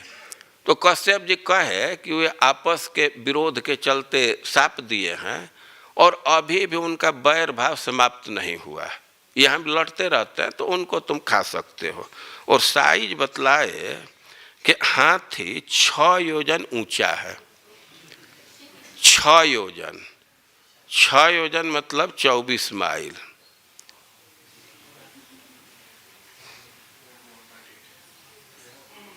भारत यहाँ 36 किलोमीटर ऊंचा और 12 योजन लंबा है। हाथी का क्या साइज है? 12 योजन लंबा। तो 12 योजन का मतलब हुआ 12 चौक 48 कोस और 48 का दूना 96 माइल। तो 96 माइल लंबा हाथी और 6 योजन, 6 योजन का 6 चौक 48 माइल ऊंचा और कछुआ 3 योजन ऊंचा और 10 योजन गोला। तो अब ये जो साइज था, तो ये कुछ गरुड़ जी के लिए फिट बैठ रहा था। और गरुड़ जी जा रहे थे और जाते जाते वो हाथी को और कछुआ को अपने पैर के नख में पकड़ लिए, फंसा लिए, हुक कर लिए। तो पक्षी का पैर होता है तो उसमें कुछ नख जैसा भी रहता है, उसी में फंसा करके उड़ते जा रहे हैं, उड़ा लिए। समझ रहे हैं कितना बड़ा हाथी है और कछुआ, दोनों को अपने पैर के नख में फंसा करके उड़ रहे हैं। अब सोचे कि कहीं बैठ करके भोजन कर लें, तो देखे कि खूब बड़ा वृक्ष है। सोचे कि ये बड़ा वृक्ष है, इस पर बैठ जाए। और वृक्ष पर बैठने का प्रयास किए और तब तक चढ़ करके उसका डाली टूट गया। अब डाली टूट करके वो गिरने लगा। अब वृक्ष पर ध्यान दिए तो देख रहे हैं कि उसमें 60,000 बालखिल्य ऋषि तपस्या कर रहे हैं। वृक्ष ऐसे गिर रहा था टूट करके, तब तक उनका ध्यान गया। वो देखे कि इसी में ऋषि लोग तपस्या कर रहे हैं और उनके तपस्या का स्टाइल था कि पैर उनका सर नीचे था, ऐसे पैर से डाली में फंसा लिए थे और तपस्या कर रहे थे। हाँ कि तो कहीं गिर जाएंगे तो सब मर जाएंगे, तो लपक करके अपने चोंच से उस डाली को पकड़ लिए। तो देखिए गरुड़ जी के चोंच में वो बड़ा सा वृक्ष का डाली और पैर के नख में हाथी और कछुआ, और उड़े जा रहे हैं कि अब भाई ये कहीं छोड़ देंगे ये डाली को तो ये सब तपस्वी हैं, मर जाएंगे, बाल्यखिल्य ऋषि हैं, ये मर जाएंगे, अब हम क्या करें। तो अब ऐसे उड़ ही रहे थे कि लैंडिंग ही नहीं करेंगे, ऐसे ही रहेगा। लेकिन कश्यप जी देखे तो बाल्यखिल्य ऋषियों से प्रार्थना किए कि आप लोग अपना जगह बदल दीजिए। वो जब जगह वे बदल दिए तब गरुड़ जी वृक्ष को छोड़ दिए, डाली को छोड़ दिए, और इसके बाद जा करके एक पर्वत पर बैठ करके वो कछुआ को, हाथी को खाए और फिर अमृत लेकर के आए। तो गरुड़ जी का पराक्रम है, अभी कम उम्र के हैं तब का पराक्रम है कि कितना, ये 12 योजन लंबा और 6 योजन ऊंचा हाथी को अपने पैर में हुक कर लिए हैं, और 10 योजन गोला 3 योजन ऊंचा कछुआ को हुक कर लिए और उड़ रहे हैं। यह पराक्रम है। और एक बात और भी जानना चाहिए कि बाल्यखिल्य ऋषि का क्या मतलब होता है। हम इसलिए बतलाना चाहते हैं कि हम बहुत दिन से मैंने परेशान थे कि बाल्यखिल्य ऋषि का क्या परिचय है। इतना समझ में आता था कि किसी ग्रुप का है। तो समझना चाहिए कि जो 4 वर्णाश्रम, 4 आश्रम है, तो इसका विभाजन किया गया है। जैसे ब्रह्मचर्य आश्रम है तो इसका 4 विभाजन है। एक को सावित्र कहते हैं, एक को प्राजापत्य कहते हैं, और एक को ब्राह्म कहते हैं, और एक को बृहत। ब्रह्मचारी व्रत धारण करते हैं, तो एक ग्रुप है कि 3 दिन का व्रत धारण करता है ब्रह्मचर्य का। वो जनेऊ संस्कार करना है तो उसमें कम से कम 3 दिन लगता है। उसका एक प्रोसेस है, पहले वो क्या दंड लेते हैं, जनेऊ लेते हैं, मंत्र लेते हैं, तो 3 दिन कम से कम ब्रह्मचर्य जरूर। एक ग्रुप है कि पुत्र उत्पन्न करने के लिए ब्रह्मचर्य धारण करता है। पुत्र उत्पन्न करने में ब्रह्मचर्य का बहुत भारी महिमा है, तो 1 साल का व्रत लेते हैं, तो उसको प्राजापत्य कहते हैं। और एक ग्रुप है कि जब तक वेद का पाठ करेगा, जब तक अध्ययन करना है, तब तक ब्रह्मचर्य का पालन करता है, तो उसको ब्राह्म कहते हैं। और एक ग्रुप है कि जीवन भर ब्रह्मचर्य का पालन करता है, तो उसको बृहद व्रत कहते हैं। गृहस्थों का भी बंटवारा किया गया है। जो रोजगार करते हैं, नौकरी चाकरी या बिजनेस करके अपनी जीविका चलाते हैं, तो उनको वार्ता कहा जाता है, और कुछ यज्ञ इत्यादि कराए उसको संचय। और एक वृत्ति शालीन है और एक छिलोच। और इसी तरह जो वानप्रस्थी हैं, तो उनका भी वृत्ति के आधार पर 4 भेद किया गया है। एक को वैखानस कहते हैं, और दूसरा बाल्यखिल्य है, और तीसरा औदुंबर, और चौथा फेनप। और वैखानस का अर्थ होता है कि वे अपना जीविका निर्वाह करते हैं बिना खेती किए हुए अन्न से। कुछ कुछ अन्न है कि जिसका खेती नहीं करना होता है, तो उसी से जो निर्वाह कर लेते हैं, तो उनको वैखानस कहते हैं। और एक ग्रुप है कि उनको भिक्षा मिला, नया अन्न प्राप्त हुआ, तो पुराना को तुरंत दान दे देते हैं। ऐसा नहीं कि वो संग्रह रखेंगे, तो ऐसे ग्रुप को वैखानस कहते हैं। और एक ग्रुप है कि सुबह जगे, जिस दिशा में उनका मुख पड़ा, तो उसी दिशा से भीख मांग करके लाए, भिक्षा मांग करके लाएंगे, तो उसको औदुंबर कहते हैं।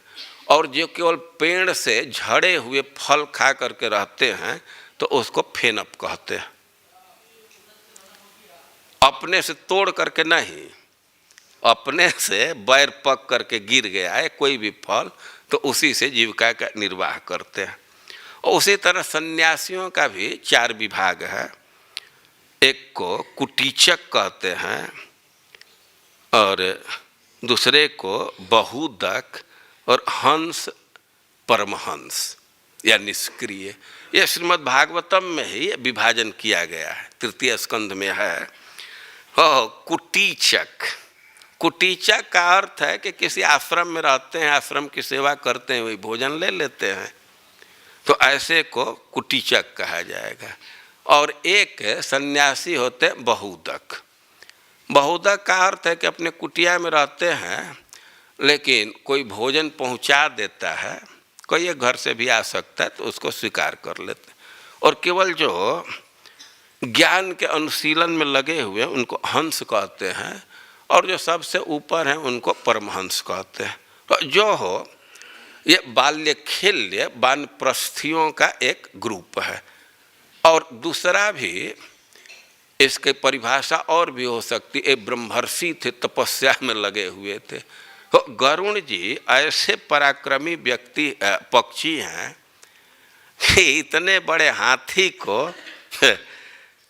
पैर में वो नौक में हुक करके और उड़ रहे हैं, जिस पर 60,000 ऋषि लोग हैं उस डाली को अपने चोंच से लेकर के उड़ रहे हैं। लेकिन हिरण्यकश्यपु का तो ऐसा प्रताप है कि सबको अपने बस में कर लिया। और जहार लोकपालानम स्थानानि सह तेजसा, उनके स्थान का भी अपहरण कर लिया और उनके तेज का भी अपहरण कर लिया, और स्वर्ग पर कब्जा कर लिया। तो और क्या क्या उसका प्रभाव है, इसको हम लोग कल थोड़ा सा सुनेंगे। इसके बाद फिर प्रहलाद महाराज के गुण को प्रारंभ करेंगे, और कल से हम लोग आ जाएंगे अपने मुख्य विषय पर। हरे कृष्ण।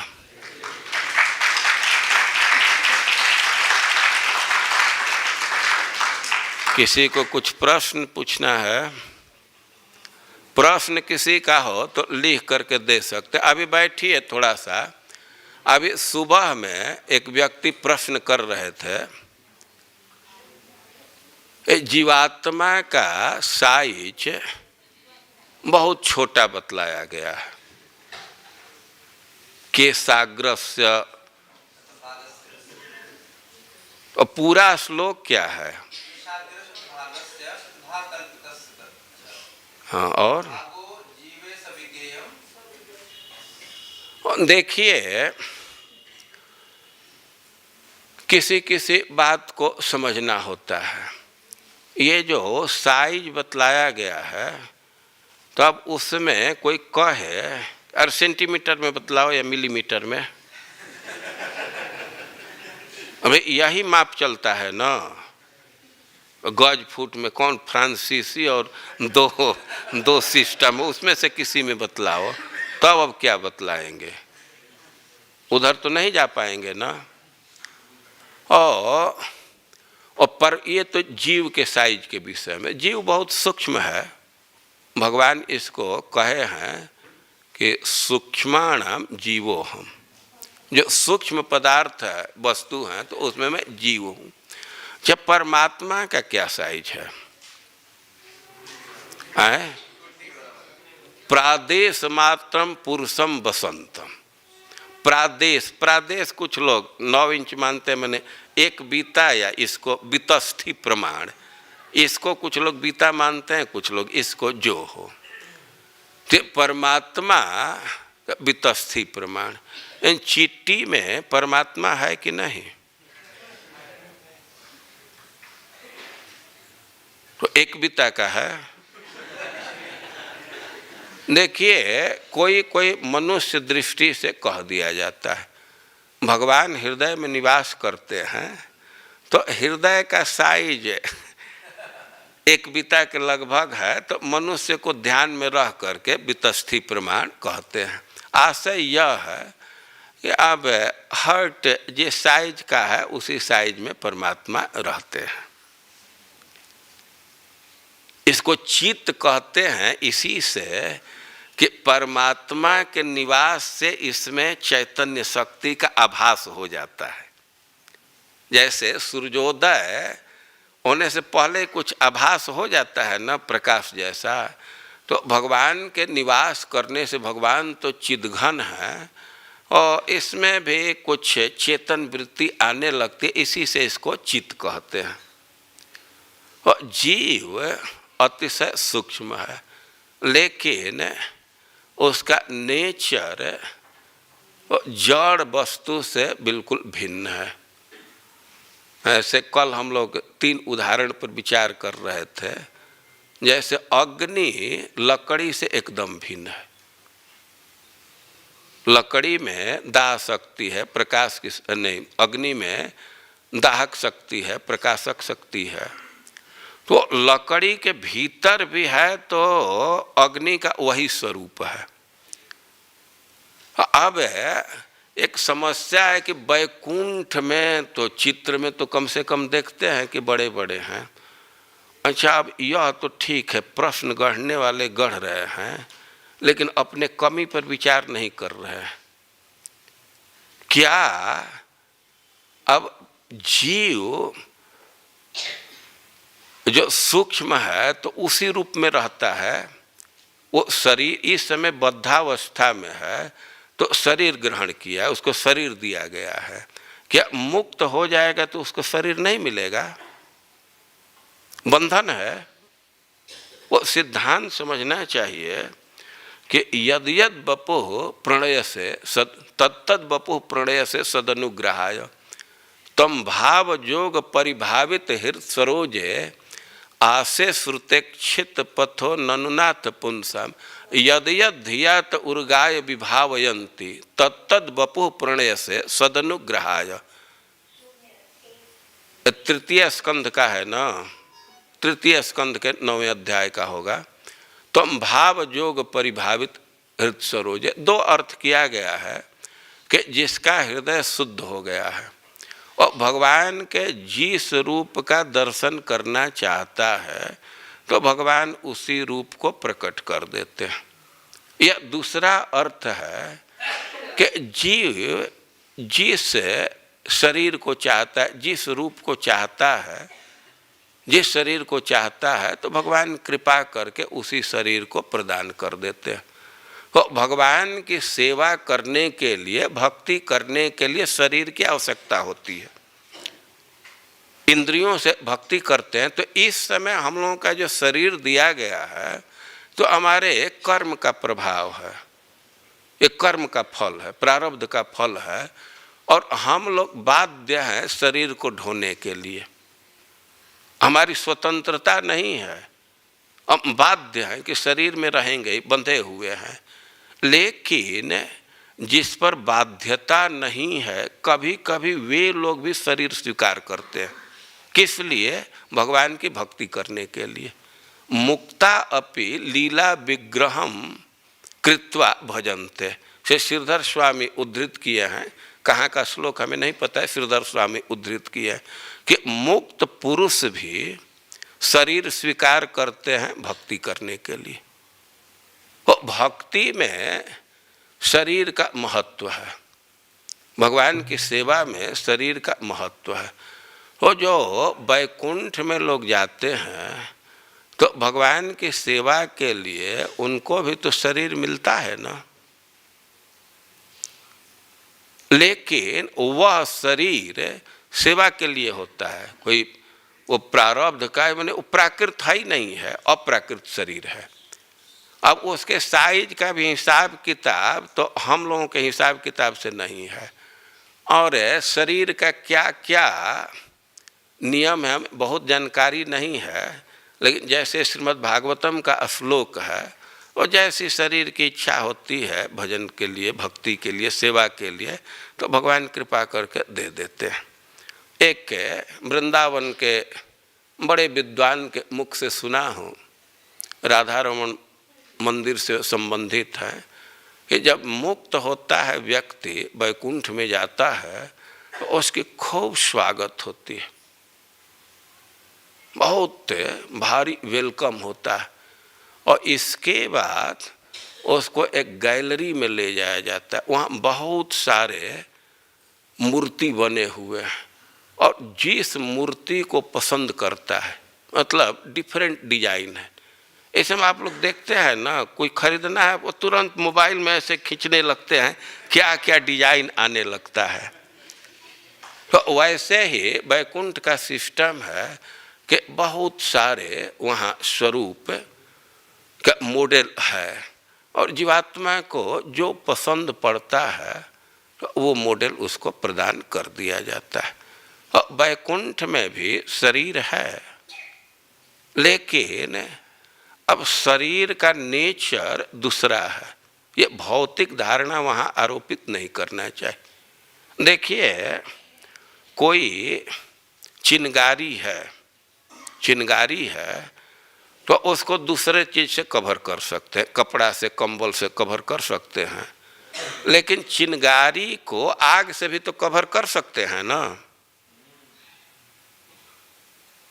कि अब चिनगारी है तो आग से नहीं कवर करेंगे, उसको आग से भी कवर किया जा सकता है। और कुल मिलाकर के यहाँ प्रश्न पूछने में ये धारणा नहीं लगाना चाहिए कि जीव इतना है तो उतना कैसे दिखता है। अरे सेवा के लिए जिस चीज की आवश्यकता पड़ेगी वो स्वीकार करेगा, लेकिन वो सब चिन्मय होता है। अब यहाँ का नाप तौल वहाँ काम नहीं करेगा। हम लोगों के गुरु महाराज दो उदाहरण बार बार देते हैं कि अब कोई रोड पर चल रहा है, कार लेकर के चल रहा है, अब रेड लाइट है तो उसकी बाध्यता है वहाँ रुकेगा, लेकिन जब प्लेन है तो अब उस पर ये रोड का नियम नहीं लागू होगा, उसका दूसरा नियम है। वो ये लंबाई चौड़ाई भी हम लोगों की जो धारणा है तो वह चिन्मय जगत में नहीं है, वहाँ का दूसरा गणित है। इस संसार में कितना भेद है। अब किसी को ताप का नाप करना है, ये फिजिक्स वाले नापते हैं ना, इतना इसमें हीट है, उनका यूनिट है, लेकिन अब कोई कहे कि उसको किलो में बतलाइए। वो प्रसिद्ध घटना महाराज बोलते रहते हैं कि एक ग्वालिन थी और वह दूध बेचने जाती थी, और दूध बेच करके आ रही थी। एक दिन उसको कपड़ा खरीदना था, और कपड़े के दुकान पर गई तो कपड़ा पसंद की, और दुकानदार कह दिया कि थोड़ा दादी अभी रुक जाओ। तो क्यों रुक जाओ? कि फीता दर्जी ले गया। हम लोग तो देखे हैं कि एक ही फीता से कुछ देर दर्जी काम करते हैं, फिर दुकानदार करता है। वो कहा कि वो तो अभी कपड़ा नाप रहा होगा, देर करेगा, तो कब तक हम प्रतीक्षा करें, तो उतना तो रुकना पड़ेगा। वो कहा कि बेटा ऐसा करो ना कि अब दिन इतना चढ़ गया, हमको जाना है, हमारे लोटिया से नाप दो। वो कहा कि माता जी ये कपड़ा लोटिया से नहीं नापा जाता। अरे हम कितना दूध नाप करिए, तुम्हारा थोड़ा सा कपड़ा नहीं नाप सकते हो। तो जैसे उस माता जी को कपड़ा नापने और दूध नापने में कोई अंतर नहीं दिख रहा था। और हम लोग इतना भौतिकता से ग्रसित हैं कि अपने दिमाग से इसी धारणा से सब कुछ जज करना चाहते हैं, यह ठीक नहीं है। अब वहाँ के स्वरूप का ज्ञान प्राप्त करना चाहिए, पढ़ना चाहिए, या कोई विश्वासी आदमी हो तो सुनना चाहिए। हम लोगों को तो बहुत ज्ञान नहीं है। हरे कृष्ण।